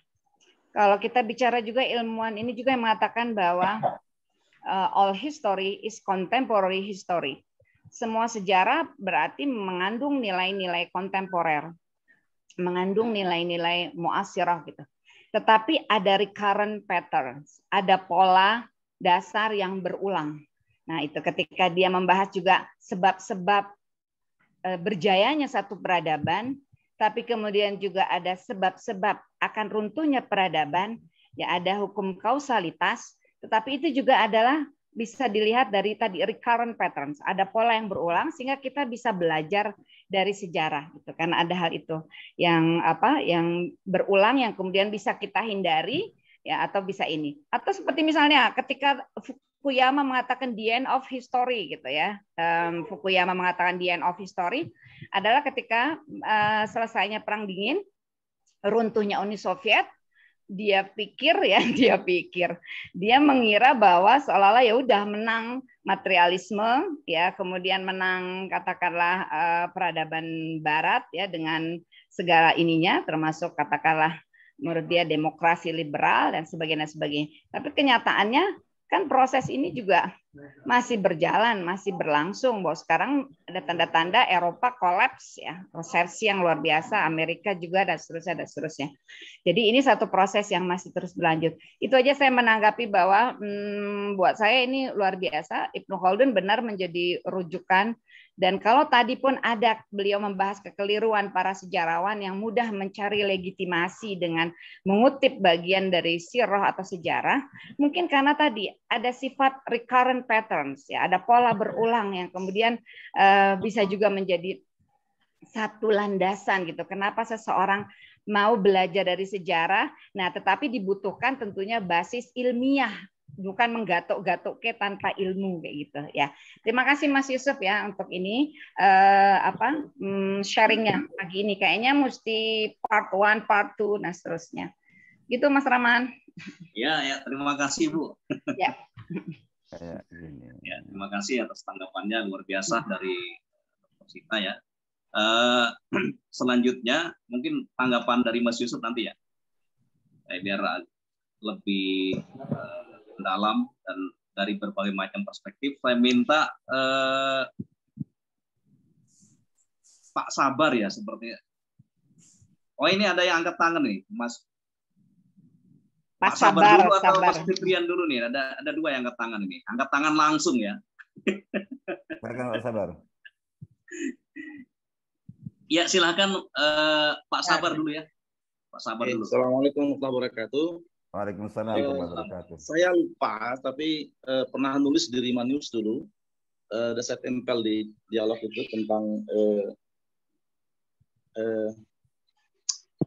membaca Mesir dengan persepsi Khaldun. Itu ketika Arab Spring saya tuliskan waktu itu sempat dan dikutip oleh beberapa teman-teman peneliti itu tentang yang saya tulis di Rima News itu. Nah, memang Khaldun ini unik menurut saya. Jadi saya lebih ketika dulu sempat sekolah di sosiologi itu saya sebut kan kalau dalam literatur disebut sebagai proto. Saya bilang tidak. Di sosiologi itu kan dituliskan di halaman depan. Paham. Di buku literatur itu di halaman depan sebagai proto. Saya waktu protes pada Francia Seda, saya bilang Bu, saya kebetulan membaca 2 dari 3 karya Rosenthal. Jadi Peran Rosenthal itu menerjemahkan dari 3 buku. Saya kebetulan baru hanya 2. Yang ketiga nggak ketemu Maulana. Jadi nggak ketemu, yang ketiga itu baru hanya 2. 1 dan jadi 1, 2. Nah, saya katakan harusnya memang sebetulnya organik solidarity-nya Durkheim itu diambil dari Asubiyah Khaldun sebetulnya. Nah, saya pikir ini yang harus menjadi kajian kita. Waktu saya sampaikan di UI dan alhamdulillah menjadi kajian di pasca Dr. Sosiologi UI, dan saya pikir Khaldun harus tidak lagi menjadi proto atau menjadi pra sosiologi, jadi masuk dalam sosiologi. Dan kita minta agar buku riset itu direvisi lah. Alhamdulillah ditulis oleh UI. Nah, saya sendiri melihat begini, membaca Khaldun itu menarik, membaca novelnya saya pikir. Nah, ini yang orang banyak nggak lupa. Saya alhamdulillah Maulana sejak SMA itu memang bacanya Khaldun. Jadi bukunya Kang Ahmad Thoha itu saya baca edisi pertama Firdaus itu. Di tahun 90-an ya, benar, tahun 90-an awal itu. Jadi ya buku putih yang gambar Khaldun. Nah, ada satu novel bagus itu yang saya kirim ke tolong ditampilkan ditulis oleh Menteri Kebudayaan Ben Salim Himis. Itu tentang novel biografi Khaldun. Saya pikir di situ proses terusirnya tadi korban sejarah dari Maroko, dari Fez sampai berakhir di Mesir itu cukup baik. Bahkan yang sering dilupakan adalah dialog Khaldun dengan Timur Leng. Nah, ini menarik ya. Waktu itu kan kita tahu generasi Khan itu generasi yang dia itu kalau menaklukkan itu kan hancur. Jadi generasinya Genghis Khan itu jika menaklukkan satu negeri, persis kata Quran, itu dihancurkan itu. Nah, ketika akan masuk Damaskus, Timur tahu bahwa orang ini ada ulama di situ. Kebiasaannya kan adalah dia membawa para ulama. Nah, ulama yang sekian adalah Ibnu Khaldun. Ditanya, saya tidak akan masuk sebelum ketemu orang itu. Nah, itulah negosiasinya. Nah, datang kemudian dia apa Anda maunya apa? Saya mau jangan bumi hanguskan Damaskus, Syria ini. Ini bumi para nabi. Tapi garansinya apa? Tukarannya adalah Anda menggambarkan peta Maroko dan Fez. Nah, dengan bersedih hati saya kira itu digambarkanlah karena dia tahu setelah ini pasti akan taklukan. Nah, ini masalahnya. Jadi saya pikir pelajaran apa yang kita dapat dari sini? Memang kadang-kadang dilema itu terjadi pada ulama kita. Ya, saya katakan seperti ini terjadi dan ini dialami Khaldun. Nah, ini sangat indah digambarkan dialog ini menurut saya harus direkam dan harus kita kembalikan kita kembali dan itu ada dalam novelnya Ben Salim Himis Ibnu Khaldun Sang Mahaguru. Saya kira itu aja tambahan saya. Jadi Khaldun ini memang multi talent dan banyak disiplin lah. Saya sendiri mengambil salah satu teori beliau untuk disertasi saya ya di sosiologi dan saya pikir memang bacaan kitab Khaldun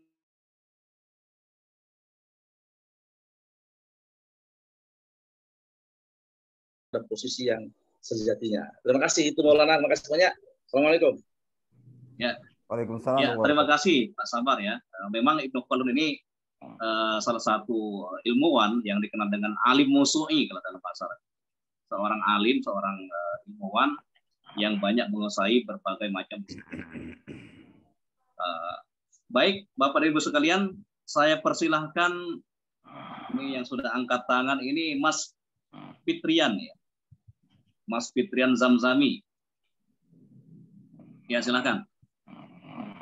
Oke, Assalamualaikum, apa sudah kedengaran? Waalaikumsalam warahmatullahi wabarakatuh. Dengar, silakan. Oke, Bismillahirrahmanirrahim. Saya sebenarnya nggak mau bicara tadi ini karena yang di sini sudah ilmunya sudah luar biasa semua kan. Tapi saya pikir ada satu hal yang kemudian luput disoroti dan itu penting sekali. Saya ingat dulu waktu pertama kali bawa Mukadimah ke rumah, abah saya nanya seperti ini, kamu tahu nggak Ibnu Khaldun hidup di zaman seperti apa? Kapan dia hidup, kondisi zamannya? Saya pikir itu relevan karena ternyata Ibnu Khaldun itu hidup di zaman yang sangat mirip dengan kita sekarang. Contoh seperti ini, tulisan dia di halaman 48 yang punya Ahmad Thoha. Wabah itu telah menelan banyak sekali hal baik dari peradaban serta menghapusnya sama sekali. Wabah itu datang ketika dinasti-dinasti berada di usia yang lanjut, ketika mencapai batas puncaknya yang paling jauh. Nah, bayangkan bagaimana Ibnu Khaldun mengaitkan wabah dengan di geopolitik dunia. Bagaimana wabah dikaitkan dengan umur dari kerajaan-kerajaan saat itu. Nah, kalau saat ini kita jadi yang perlu dikatakan Ibnu Khaldun ini adalah korban langsung dari wabah pes kalau nggak salah itu di wilayah Timur Tengah dan Eropa kala itu. Kakeknya meninggal karena wabah, ayah ibunya juga, dan beberapa gurunya meninggal. Jadi beliau merasakan benar bagaimana pandemi itu mematikan. Nah, dalam konteks pandemi itu saya pikir punya banyak pengaruh terhadap pemikiran Ibnu Khaldun, termasuk kalimat di sini. Nah, kita sekarang mengalami masa yang hampir persis sekali. Bagaimana kemudian kondisi dunia mulai digoyang, kita melihat Eropa kehilangan dominasi, kemudian bagaimana Cina naik dan Amerika mulai kehilangan dominasi, sementara wabah yang mendera begitu menyebabkan begitu banyak perubahan, bukan secara ekonomi saja, tapi secara geopolitik juga. Jadi saya pikir buku ini justru jadi penting dibaca pada saat-saat sekarang ini, karena masa-masa Ibnu Khaldun menulis buku ini sangat mirip dengan masa kita sekarang. Ada wabah di situ, ada perubahan-perubahan kekuasaan di situ, kemudian ada kekuatan-kekuatan baru yang muncul, ada goyangan terhadap status quo di situ, dan bagaimana kemudian di tengah semua perah tersebut, Ibnu Khaldun tidak seperti Machiavelli masih menawarkan politik yang beretika. Itu yang ajaib dari Ibnu Khaldun. Jadi beliau melihat cahaya di tengah yang demikian suram itu. Masih ada teringat soal wabah, soal serangan Mongolia, soal kehancuran Baghdad segala macam. Tapi beliau masih mencoba mencari titik terang dari kekelaman zaman tersebut. Saya pikir itu pelajaran yang sangat penting kita ambil dari Ibnu Khaldun. Bagaimana di masa seperti sekarang, saat wabah baru mulai selesai, baru mulai mereda, saat dunia kemudian dirombak lagi dia punya susunan, saya pikir buku ini akan menjadi sangat sangat penting saat ini. Saya pikir demikian, Kang Rahmat. Terima kasih banyak. Insyaallah. Ya, terima kasih Mas Fitrian ya tanggapannya. Ya, sebelum saya berikan kepada Bapak dan Ibu sekalian untuk berbicara, ya, saya minta Mas Yusuf untuk menanggapi dulu. Barangkali ada yang mau ditanggapi. Terima kasih. Tanggapan dari sahabat ya Bu, boleh kita sebut sahabat. Ya, semuanya baik, Dr. Sita, Promovendus Sabar Sitanggang, ini juga ini S-nya Bang Yusril ini, Yusril Iza ini Bang ya. Nanti jangan lupa tulis nama dia di disertasi antum nih Bang. Ada Kang Fitrian ini dari Republika. Wah, apa kita layak masuk di halaman muka ini Kang Fitrian. Jadi ini apa namanya? Bener Bu, apa namanya bahwa ada pattern, ada pola dari sejarah itu, dan kenapa memang ayat-ayat tentang as-sajarah itu banyak kita ngerti gitu ya. Tapi memang Khaldun menanamkan betul tadi ke kita, ngajari tentang historiografi dan filsafat sejarah. Berarti ada yang lebih asas, lebih akar, lebih fundamental dibanding kita mencocok-cocokkan gitu. Nah ini nih, ini harus dipelajari oleh Muslim ini di sisi ini gitu. Khaldun banyak ngasih contoh, bahkan ngasih panduan ke sana. Barangkali mungkin karena beliau belum era sistematis kayak setelah Renaissance misalnya, maka enggak kita membacanya seperti how to gitu. Jadi Khaldun itu mengajak kita pada satu hutan yang masih perawan, tapi isinya semuanya ada gitu di sana gitu. Segala ada gitu ini. Termasuk tadi yang disampaikan. Saya lompat ke Kang Fitrian dari Republika ini. Bener sih Kang, beberapa segi saya setuju. Sisi pribadi, tapi menarik. Gini, Khaldun itu menyitir seperti ucapan salah satu politikus kenalan saya. Saya tidak ingin berpretensi memasukkan hal-hal pribadi, sentimental individu dalam soal-soal yang besar kira-kira gitu. Nah, ucapan politikus itu mengingatkan saya pada Khaldun gitu. Jadi Khaldun tuh nggak mau membawa hal-hal yang pribadi. Bayangkan ayah ibunya itu kena korban pandemi tahun 1394 ya, menewaskan. Tapi Khaldun itu tidak sentimental, tidak banyak sih bahasan tentang itu. Bahkan di At-Ta'rif itu biografi beliau sendiri enggak menjadikan beliau melankolia gitu ininya. Bahkan ketika istri, patut diduga Khaldun itu istrinya 1 dan 5 putrinya yang selamat, yang laki-laki 2 itu ininya itu wafat dalam proses kecelakaan di kapal gitu ininya. Ya Khaldun sedih gitu ininya. Tapi lebih jatuhnya ke perenungan saja. Nah, jadi Khaldun menarik, tidak membawa hal yang pribadi masuk di ranah ilmiahnya. Ranah karyanya. Ya, bukan sastrawan soalnya. Iya, dia jadi malah satu kajian malah. Jadi satu kajian gitu ininya. Jadi di aspek yang tentang masalah Ta'un yang terjadi tahun 1395 itu yang menewaskan ayah ibunya dan keluarganya, beliau tidak memberikan porsi yang besar. Kalau disebut nanti ini postur peradaban tamadun hadoroh pada zaman itu tidak sepenuhnya benar. Khaldun lebih meratapi perilaku, malah perilaku korup, perilaku zolim, perilaku bermewah-mewahan pada zamannya. Nah, soal aspek geopolitiknya saya setuju, betul. Sisi itu ininya. Nah, tentang Timur Leng benar menarik sekali tadi itu ya. Salah satu epik bagaimana model diplomasi dicontohkan oleh Khaldun gitu ininya. Bagaimana beliau mungkin belajar jatuhnya Baghdad pada Februari 1258 itu di tangan Hulagu Khan gitu ininya. Nggak ada diplomat yang cakap lah menghadapi itu, yang memang agak lain sih Hulagu Khan gitu. Tapi kalau Timur Leng ini masih bisa diajak lah. Toh juga secara agama dia Islam. Terlepas pandangan teologinya begitulah. Tapi menarik cara kemudian kompensasinya, menceritakan narasi, tidak hanya peta sebetulnya Dr. Sabar, tapi juga tentang sejarah kawasan Maghribi gitu, tidak hanya Fes aja gitunya. Nah, artinya apa? Timur Leng ini udah kenal dengan nama ini, meskipun dibantu penerjemah namanya Khawarizm gitu ininya, diterjemahkan itu ya, dialog bahasa Arabnya gitu. Tapi nama Khaldun, reputasi Khaldun itu sudah dikenal gitu ininya. Patut diduga di mukodimahnya, bukan yang Al-Ibar yang lengkap 7 jilidnya gitu ininya.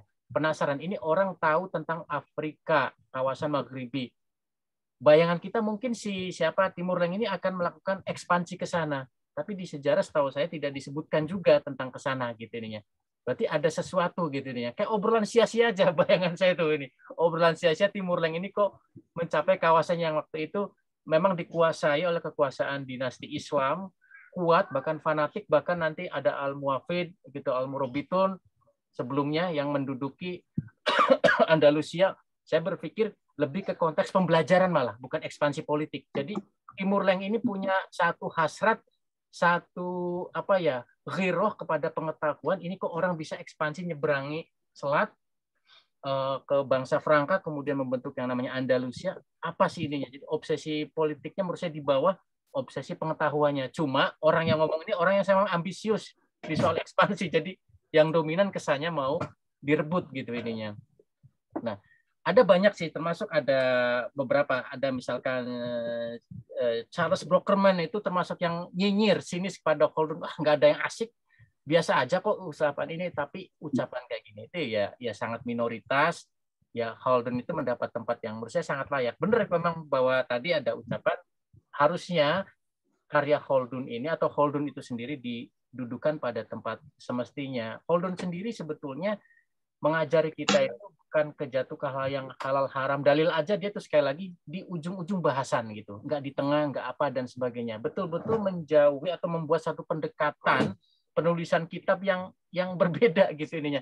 Ini kitab kalau disebut kitab ya dalam arti sebagaimana yang lainnya, ini unik sekali. Tapi jangan kaget, murid-murid beliau itu keren-keren.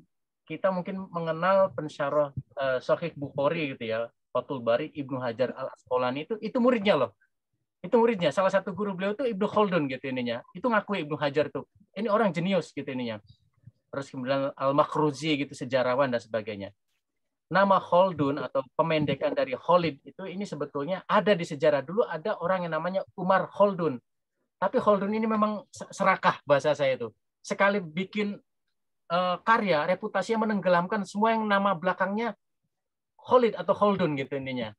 Maka bener tuh, jangan namanya Amru Khaldun tapi Amru Khalid gitu. Bukan serakah lah, fenomenal. Ya kira-kira begitu. Nah, begitulah bahasa lainnya. Bisa misalkan saya muncul menenggelamkan semua nama Maulana yang lain, misalkan dari Ireng Maulana, musisi jazz itu, atau Arman Maulana misalkan. Kira-kira gitu analoginya itu. Nggak ada Maulana yang lain itu. Padahal ada dulu sejarawan juga 3 abad sebelum Maulana Malik Ibrahim sampai tenggelam. Nah, itu di depan, Ustaz, di depan.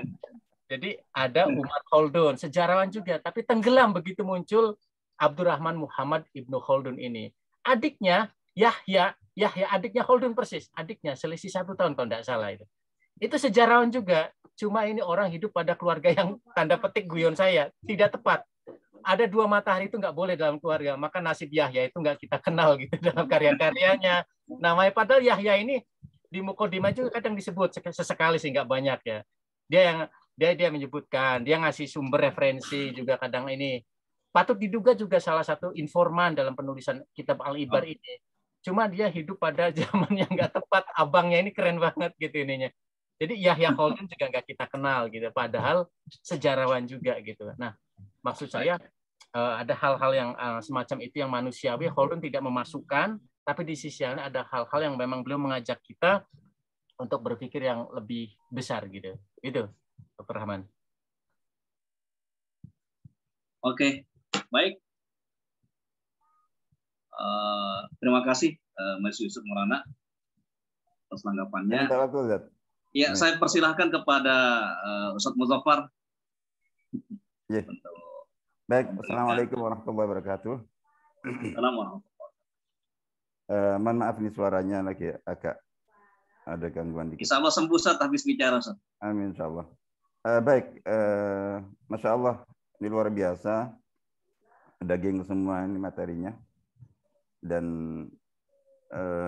terima kasih semuanya kepada para pembicara, narsum, dan para kontributor untuk mengasah keilmuan kita. Dan apa itu yang sangat mungkin yang paling menarik bagi saya, semuanya menarik dan semuanya luar biasa.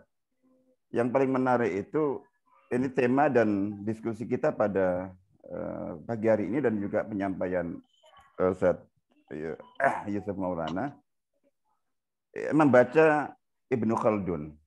Jadi kita selama ini salah satu kesalahan yang sangat besar dan sangat fatal dalam kita belajar dari para pendahulu, dari para ulama, dari para pemikir, dari para tokoh dan para teladan, mulai dari sahabat khususnya, bahkan tabi'in dan seterusnya. Itu kita mencoba untuk mencontoh mereka, mengutip, merujuk kepada kalimat-kalimat mereka, kemudian mengambil pemikiran-pemikiran mereka, itu tanpa mencoba memahami merekanya. Kita belum paham siapa mereka, jadi gitu. Karena bahkan ketika kita mau meneladani ini kita fokus di bawahnya Rasulullah ya. Kalau Rasulullah sudah luar biasa, tapi Sayyidina Abu Bakar, Sayyidina Umar, Sayyidina Utsman, Sayyidina Ali, dan seterusnya. Ibunda Khadijah, Ibunda Aisyah, Ibunda Hafsah, dan seterusnya, para Abu Dzar Al-Ghifari. Ini termasuk dalam kita membaca hadis-hadis yang mereka riwayatkan. Itu penting untuk kita memahami siapa perawinya. Terus kemudian konteks hadis ini disampaikan Nabi kepada beliau. Kalau kita pelajari itu ada ciri khas. Mengapa kok hadisnya Abu Dzar ini begini? Zuhudnya, konteksnya, waroknya luar biasa. Jadi gitu. Itu penting untuk kita saat kita membaca itu memahami. Hadis untuk Umar, hadis untuk Abu Bakar, hadis untuk ini. Nah, jadi ini membaca Ibnu Khaldun, ini saya kira kita bisa lanjutkan meskipun ini bukan sesuatu yang mudah tentunya. Jadi kita perlu komprehensif, perlu objektif, perlu memahami zaman, masa, juga tempat dan seterusnya. Artinya bahwa kita sering selama ini mengutip itu terlepas dari siapa pemilik kata atau kalimat quote yang kita kutip, itu disampaikan di mana, dalam kondisi apa, di suasana apa, dan seperti apa, itu sangat ini. Jadi aspek kontekstualitas, proporsionalitas, jadi relevan dan segala macam itu lemah semuanya di kita. Nah, ini dengan kita mengangkat tema ini, membaca Ibnu Khaldun dan pemikiran-pemikirannya, fokusnya terkait dengan itu. Tapi secara umum itu sangat menarik, sehingga jadi kita perlu ketika kita harus belajar dari para pendahulu, para ulama, para tokoh, para tauladan itu kita memahami kepribadiannya, zamannya, jadi kondisi situasi di mana beliau ada, kan semuanya itu membentuk pemikirannya. Terus kemudian itu relevansi apa yang kita kutip di zaman beliau dengan kondisi kita. Sering kita tadi disinggung tentang kritik bagaimana kaum muslimin melakukan kias, analogi-analogi yang salah. Padahal dalam kita analogi itu kan, kias itu kan ada sering dikatakan kias ma'al farik. Itu yang salah. ini yang sering dari kita itu melakukan kias. Jadi kias kondisi kita dengan kondisi-kondisi itu, kondisi kita dengan kutipan-kutipan kalimat-kalimat para pendahulu itu bukan ma'afariqin wahid. Bukan hanya dengan adanya pembeda satu, tapi ma'al fawariq. Jadi ini bahwa dikatakan ini kapan, zaman apa, dan bagaimana, terus kemudian kita mau terapkan secara tekstual saja di zaman kita yang sangat berbeda dengan itu. Nah, jadi makanya penting sekali kita memahami dan belajar dari pemikiran kitab-kitab para pendahulu. Itu kita tadi, ini penting membaca dulu. Kita membaca dulu Ibnu Khaldun, membaca Ibnu Taimiyah, membaca Al-Afghani, membaca Muhammad Abduh, membaca Yusuf Al-Qaradawi, dan seterusnya. Jadi gitu. Terus kita membaca diri kita, membaca lingkungan dan suasana ini kita, agar supaya jadi kita melakukan evaluasi. Jadi mengapa khususnya di dunia Islam dan khususnya di dunia Arab itu tokoh Ibnu Khaldun begitu luar biasa pemikirannya, diakui oleh mungkin banyak pemikir Barat, tapi justru di dunia Islam dan Arab itu tenggelam dan cenderung tidak disukai, itu karena orientasi kritisnya. Jadi ini bahwa tulisan-tulisannya, pemikiran-pemikirannya itu kan evaluatif. Jadi memang rata-rata orang yang berorientasi pada evaluasi, pada kritik. Jadi apalagi kritik internal itu ya memang sulit. Tapi itu sangat kita butuhkan. Nah, jadi saya kira ini adalah merupakan bagian dari proses pembelajaran kita. Bagaimana cara kita melakukan evaluasi dan termasuk bagaimana kita belajar itu dari karya-karya para pendahulu yang luar biasa. Tapi penting sekali kita memperhatikan tadi. Jadi bagaimana sebelum kita membaca dan mengutip, jadi atau mengambil ya dari pemikiran-pemikiran para pemikir itu, para ulama itu kita mempelajari, mengetahui dan mempelajari serta membaca merekanya. Jadi tadi saya katakan bahwa termasuk ketika kita mau berqudwah kepada para sahabat. Itu kepribadian para sahabat berbeda-beda kan? Jadi artinya bahwa ketika kita mencontoh Sayyidina Umar. Ada orang yang mencontoh Sayyidina Umar itu dari sisi sifat keras dan tegasnya. Tapi lupa bahwa Sayyidina Umar keras tegas itu sebelum dalam menjalankan pemerintahan, menyikapi orang lain, itu beliau keras tegasnya kepada diri beliau dan keluarganya. Jadi jangan hanya contoh keras tegasnya, tapi adilnya pertama kepada diri beliau itu nggak dicontoh. Jadi kalau mau niru Sayyidina Umar, orang-orang yang punya kepribadian atau mungkin tipikal keras tegas itu, rata-rata idolanya Sayyidina Umar. Itu syaratnya orang seperti itu harus tidak punya celah. Ibaratnya hampir maksum. Jadi gitu. Karena pasti diserang dari sana sini. Tidak menemukan celah sama sekali memang. Jadi gitu. Nah, terus misalnya mau nyontoh Sayyidina Utsman dengan pemaafnya itu bagaimana? Jadi gitu. Itu Masya Allah. Jadi dermawannya, kayanya ini. Mau nyontoh Sayyidina Abu Bakar, Sayyidina Ali dan lain sebagainya. Jadi terus kita membaca bagaimana Abu Dzar dan lain sebagainya itu, ini penting kita artinya bagaimana kita mengevaluasi cara kita mengambil, cara kita belajar, cara kita meneladani itu dengan tadi artinya bahwa memperhatikan aspek-aspek relevansi, proporsionalitas, kontekstualitas gitu. Pemaduan dan yang luar biasa dari Ibnu Khaldun ini kan memang mengingatkan kepada kita aspek yang selama ini kita sangat lemah, yaitu aspek sunatullah. Kita belajar sejarah itu kan kita belajar sunatullah kan, dan beliau sangat menerapkan itu.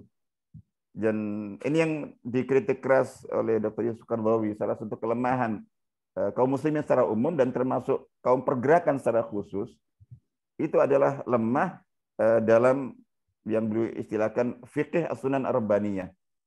Jadi pemahaman terhadap fikih sunatullah. Jadi itu hukum Allah.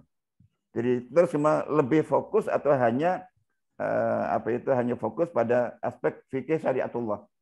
Ini harus kita padukan, antar madukan syariatullah dengan sunatullah secara proporsional, secara benar. Nah, artinya bahwa beliau itu mengangkat aspek ini sangat luar biasa. Dan insyaallah itu barakallahu fikum. Assalamualaikum warahmatullahi wabarakatuh. Waalaikumsalam warahmatullahi wabarakatuh. Jazakumullah khairan Dr. Zafar atas tanggapannya ya.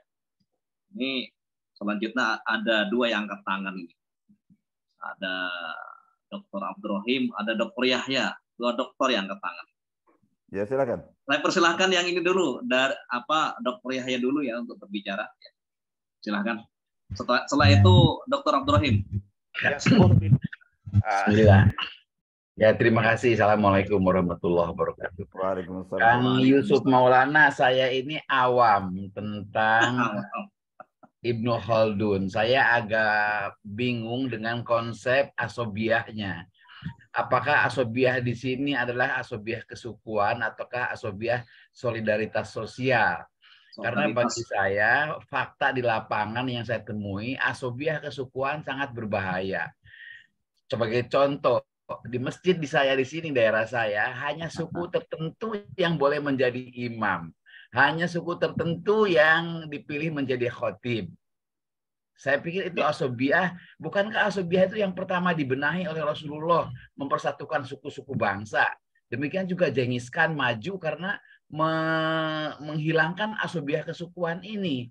Jadi apa yang dimaksud dengan prinsip asobiah dalam Ibnu Khaldun? Ini untuk NKRI, saya kira kalau kesukuan terjadi di Papua, terjadi di daerah-daerah mana, bisa berbahaya terhadap NKRI. Mungkin saya salah persepsi karena saya awam tentang asobiahnya Ibnu Khaldun. Yang saya pertanyakan, fakta di lapangan dan fakta sejarah berbahayanya asobiah. Mungkin saya salah persepsi. Ya. Mungkin yang dimaksud adalah solidaritas sosial. Terima kasih. Bisa dipahami.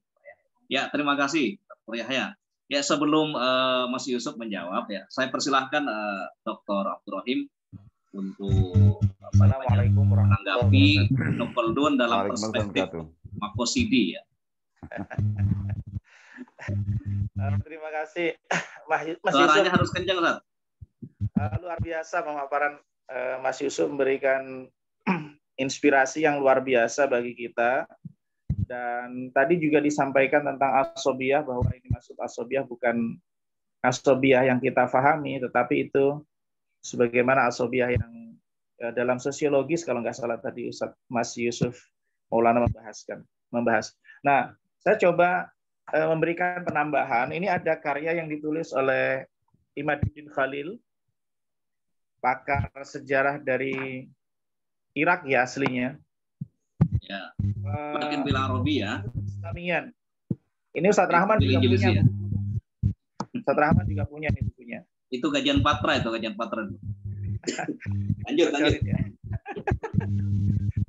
Pada karya ini Imaduddin Khalil ingin memberikan penjelasan bahwa ada tren di kalangan orientalis bahwa metode pendekatan yang dipakai oleh Ibnu Khaldun itu adalah metode yang sama sekali tidak ada hubungannya dengan Islam, tidak ada hubungannya dengan Al-Quran. Itu yang diupayakan oleh Imaduddin Khalil untuk memberikan bantahan terhadap statement-statement yang disampaikan oleh kalangan orientalis yang berupaya untuk memisahkan Ibnu Khaldun dari penafsiran sejarah secara Islami. Kemudian juga di buku ini Imaduddin Khalil memberikan catatan bahwa tidak semua yang disampaikan oleh Ibnu Khaldun itu benar, sehingga seperti seakan-akan wahyu yang turun dari langit. Jadi beliau berupaya untuk mendudukkan bahwa karya-karya Ibnu Khaldun ini perlu juga analisa secara kritis, pandangan-pandangan yang perlu dikritisi. Sebagaimana juga kalau kita membaca Ibnu Khaldun, ternyata Ibnu Khaldun itu juga membangun cara ya. Jadi kalau kita lihat Ibnu Khaldun ini, saya coba baca di Ibnu Khaldun itu beberapa poin tentang misalnya konsep kepemimpinan dalam Islam itu, karena mainstream fuqaha itu berpendapat bahwa khalifah itu adalah dari Quraisy. Nah, itu kemudian dikritik oleh Ibnu Khaldun bahwa al-a'immatu min Quraisy ini bukanlah maksudnya Quraisy sebagai satu suku, sebagai entitas, tapi makna apa yang dimiliki oleh Quraisy. Itulah yang seharusnya dimiliki oleh para pemimpin. Nah, ini sebenarnya relevan juga dengan teori Ashabiyah yang digagas disebutkan oleh Ibnu Khaldun, bahwa orang Quraisy itu kan memiliki ikatan kekeluargaan yang kuat, memiliki apa istilahnya kalau kita sebut ya. Jadi mereka itu terikat secara basis massa atau afiliasi. Ya, mereka memiliki basis massa, mereka memiliki kemampuan mobilisasi. Itulah yang kemudian harus dimiliki oleh seorang pemimpin, bukan zat kemudian karena dia ras Arab, dia ras Quraisy sehingga layak menjadi pemimpin. Jadi untuk memahami hadis itu Ibnu Khaldun lebih kepada substansi kita tentang bagaimana kita memiliki nalar kritis terhadap membaca pendapat-pendapat fuqaha, literatur itu kita kaji, pendapat itu kita analisa secara kritis. Nah, kemudian juga Khaldun ini mengajarkan tentang nalar kritik terhadap kalangan sufi tasawuf, terutama di bab tentang sihir. Ini menarik. Tadi juga Mas Yusuf Maulana tentang sihir. Ada tentang teori namanya Asrarul Huruf, ilmu tentang rahasia huruf. Rahasia huruf. Rahasia huruf ini Ustaz Rahman tersenyum ini tahu ini. Uskut. Gitu. Karena ini ternyata kalau kita lihat Ibnu Arabi, bukan Ibnul Arabi, Ibnu Arabi dan kalangan tasawuf itu banyak terpengaruh dengan teori ilmu asrar huruf yang ternyata menurut Ibnu Khaldun itu dipengaruhi oleh teologi non-muslim sebenarnya, teologi yang Persia dan yang lainnya. Mungkin ini yang bisa menjadi catatan bagi kita, pelajaran tentang nalar kritis yang dicontohkan oleh Ibnu Khaldun terhadap pandangan-pandangan fuqaha, pandangan-pandangan yang menurutnya adalah tidak relevan dalam konteks politik, dalam konteks peradaban dan seterusnya. Mungkin itu yang dapat Anda sampaikan. Luar biasa, luar biasa. Ya. Assalamualaikum warahmatullahi wabarakatuh. Ya. Waalaikumsalam warahmatullahi wabarakatuh. Terima kasih Dr. Abdul Rahim ya atas perspektifnya yang luar biasa. Sebelum Mas Yusuf menanggapi, ini ada yang angkat tangan dulu, ini saya kasih kesempatan ya. Mas Bustomi menggugat. Oh, namanya serem ya. Assalamualaikum. Suara saya masuk nih? Iya. Bagusnya kalau ada videonya. Masih proses. Kelihatan gantengnya ini. Assalamualaikum warahmatullahi wabarakatuh. Saya alhamdulillahnya tadi diingetin sama Mas Yusuf karena saya sering lupa acaranya Mas Yusuf itu karena sering berbenturan atau karena lagi ada riset ya. Jadi saya berharap tadi pembukaannya Mas Yusuf itu jadi sindiran bahwa buku setebal Muqaddimah itu seharusnya tidak bisa dimampatkan kajiannya hanya dalam satu pertemuan yang 2 jam. Bisa jadi ini mungkin saran bagi kita menjadi kayak diskusi pekanan yang berseri gitu loh Ustaz Rahman, karena karena kami dari pesantren kan kalau membaca kitab nggak langsung habis satu kali pertemuan ya, jadi ada tartibnya dulu ya. Jadi di kita ini kan memang giroh atau mungkin semangatnya itu tinggi, jadi pengen dalam satu waktu itu kitab setebal itu bisa selesai. Padahal menurut saya acap kali perdebatan yang terjadi tadi mulai dari Mas Yusuf dan senior-senior yang lain itu bisa menjadi satu kajian penting sehingga spirit yang diinginkan oleh Ibnu Khaldun itu tercapai. Persoalan bahwa kita mengambil ibroh dari masa generasi sebelumnya. Termasuk mungkin spirit berikutnya Mas Yusuf ya. Setiap kajian itu nanti jadi artikel terus jadi diterbitkan kan gitu. Jadi ini jadi pembelajaran buat generasi kita ke depannya nanti, bahwa ini loh senior Anda, Bapak Ibu Anda terjadi perdebatan kritis gitu kan. Makanya saya selalu bilang ke Mas Yusuf kalau ada bertemu itu Quran itu jangan berhenti di Iqra, karena perintahnya totalnya 3. Baca, analytical thinking, dan terakhir itu kan kolam itu artinya kalau berbagai perspektif maknanya itu ya karya tulis gitu kalau saya ngomong sama Mas Yusuf. Mungkin itu saran. Tapi yang kedua itu yang perlu kita mungkin dari saya begini Mas Yusuf. Kadang kita itu lebih banyak mengkaji, terutama generasi muda Islam ya, lebih kenal pemikir-pemikir luar, apalagi kayak saya. HI di S1, S2 politik, itu kenapa kemudian S1 saya skripsinya tentang Agus Salim. Karena anak HI itu kalau udah skripsi itu kalau nggak bahas negara lain, menteri luar negeri negara lain, pemikir politik atau hubungan internasional teoritis negara lain. Jadi seolah-olah bahwa kita, khususnya mungkin yang Muslim itu, kalau memang ini Muslim semua, seolah-olah tidak punya gitu loh, intelektual yang punya karya, kemudian bernas dalam berpikir dan strategis dalam bertindak.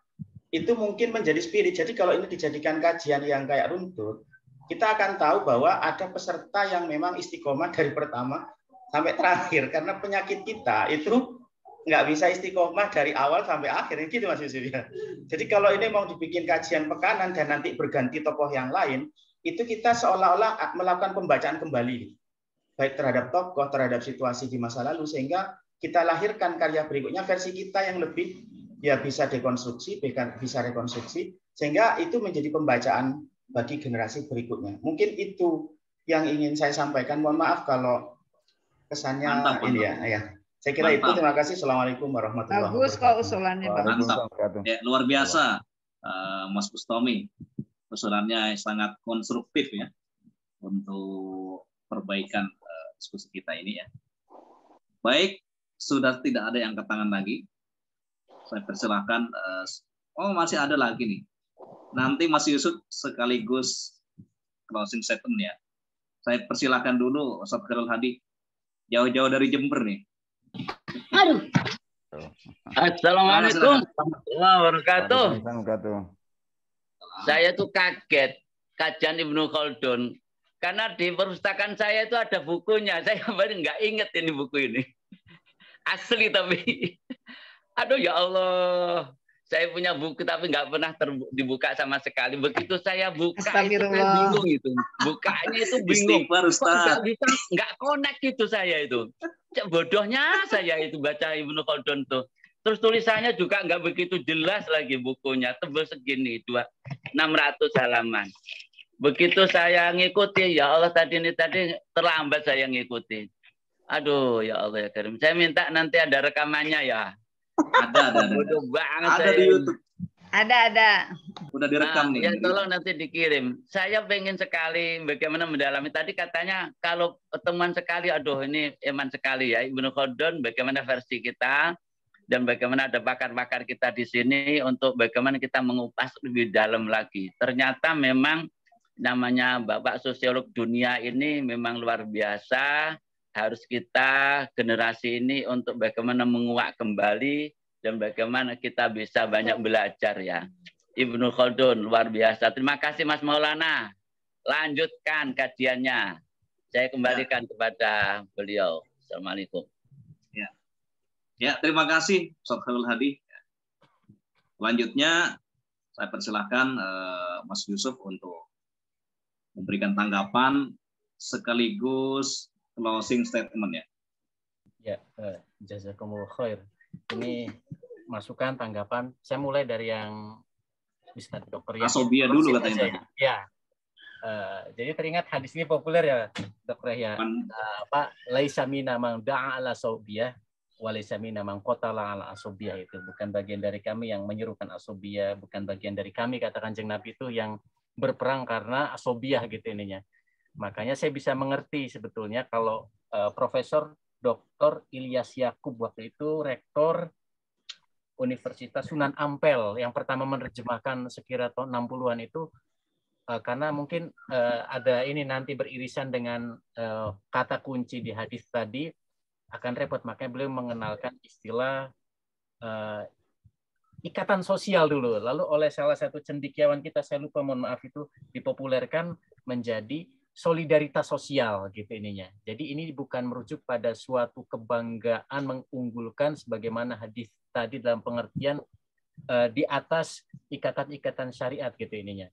Jadi dia sebagai, kalau diartikan asobiyah persepsinya ke hadis tadi, tapi kalau solidaritas sosial, nah saya makanya berterima kasih ke dua nama tadi. Saya yang kedua itu saya lupa cendekiawan siapa terkenal itu. Selain Prof. Ilyas Yaqub almarhum itu, ini di terjemahan-terjemahan beliau. Jadi kalau Pak Ahmadi Toha di terjemahan buku ini hanya melanjutkan saja yang sudah populer, karena itu yang paling hati-hati menurut saya. Jadi dalam konteks ini bukan satu keunggulan ente Sunda, saya Jawa, saya Jawanya Jawa.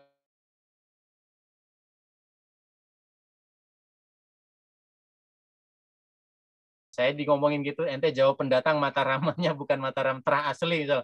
Wah repot, itu udah lain. Atau masalah yang bab lain bahkan sama-sama misalkan atas nama Islam, tapi malah dibalik itu covernya, jubahnya, hijabnya adalah asobia, itu bukan. Jadi Holden itu legasi pentingnya adalah menerjemahkan bahasa-bahasa, terminologi normatif itu dengan bahasa, kalau bahasa Pak Kunto itu historis. Jadi objektifikasinya itu memang dahsyat gitu ininya. Makanya dia disukai. Selain Ibnu Rushd itu siapa namanya? Ibnu Khaldun ini disukai karena sangat membuka banget gitu ininya. Terma-terma, diksi-diksi kunci itu dengan bahasa yang maksudnya orang Islam tuh begini dan sebagainya. Jadi Khaldun mengantarkan persepsi misinterpretation yang mungkin terjadi sehingga akan lebih sedikit. Maka kita bisa tanya, ada nggak yang salah persepsi terhadap Khaldun? Pasti nggak ada, bisa dikatakan. Karena bahasanya nyambung dengan bahasa keilmuan orang Barat gitu. Maksudnya begini dan sebagainya. Tapi kalau misalkan mungkin nggak mereka memaknai salah makna terhadap misalnya Imam Al-Ghazali, Ibnu Sina, sangat mungkin ada bahasa yang khas gitu ininya. Nah, Khaldun itu karena dia tinggal lama ya di kawasan Al-Muqtawaif di Andalusia, di Granada, Ashabila gitu, Mallorca dan seterusnya, dia mengerti ininya beberapa yang kira-kira bangsa itu kayak gini, sehingga itu kemudian ditangkap dan masih menurut saya ajak gitu ininya. Tapi sekali lagi betul kata Dr. Rohim itu ininya, kitab Muqaddimah atau kitab Al-Ibar yang 7 jilid ini jelas dia hanya uraian analitis, uraian yang memang multidisiplin, kompleks dari seorang kosmopolit. Yang kita tangkap adalah legasi ayo mengilmukan Islam. Ayo melakukan objektifikasi Islam, jadi bahasa-bahasa Quran, hadis itu diterjemahkan dan jadi bahasa ilmu gitu. Itu menurut saya legasi dahsyat beliau ke sana. Dan kita masuk dari mana? Misalkan Dr. Sita atau Cak Tomi dari NU tadi masuk dari HI-nya. Monggo. Atau misalkan Dr. Rahman Rohim dari sisi makosid syariahnya masuk. Khaldun memberikan itu walaupun nggak ngomong gitu. Jadi Khaldun melapangkan di sebuah hutan yang luas, kapling-kapling buat kita generasi berikutnya gitu. Termasuk tadi yang disampaikan Ustaz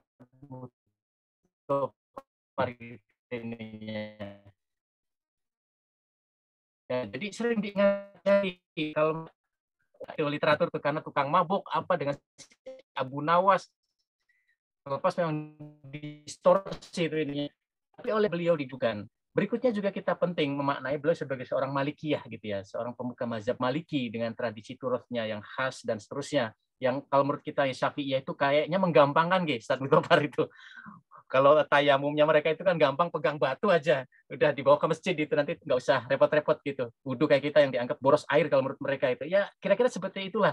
Tapi saking lempengnya bagi tradisi di kawasan Baduy membuat beliau itu jadi lempeng juga. Makanya saya sering guyon. Pernah waktu saya ngobrol sama Fahri Hamzah, kayaknya saya ngerti Bang, tokoh favorit ente itu Ibnu Khaldun. Terus dia cerita, iya saya suka Ibnu Khaldun. Wah, tebakan saya tepat berarti.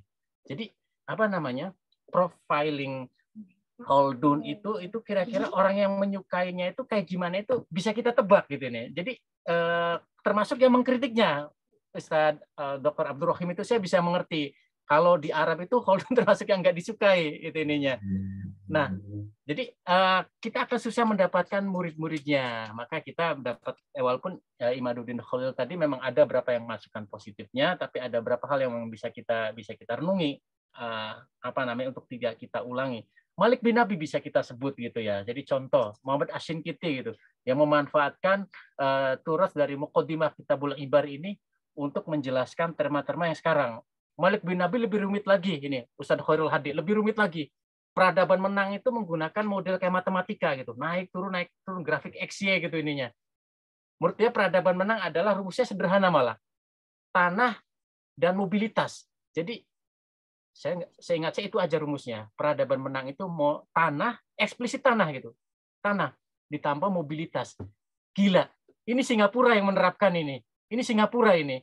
Lihat kan bagaimana Riau diambil kan tanah-tanahnya itu dikeruk ini. Jadi tanah saya baca berulang-ulang walaupun terjemahannya bukan ininya aslinya dalam bahasa Prancisnya itu ininya. Maksud Malik bin Nabi ini apa ini? Memang Khaldunian dia. Tapi dalam konteks yang lebih modern abad 20, oh, memang bias kolonialisme, bias modernisasi, peradaban yang unggul, memang ada ekspansi merebut tanah sebanyak-banyaknya gitu. Maka dia rumuskan peradaban yang unggul adalah tanah ditambah mobilitas. Tanah luas saja, tapi mobilitas kurang. Indonesia jadinya ini. Indonesia gitu, kurang mobile. Cina itu ekspansinya luas, tanahnya luas, problemnya luas, jadi harus mobile gitu ininya. Makanya peradaban dia harus unggul, pengen unggul di zaman Xi Jinping itu ininya.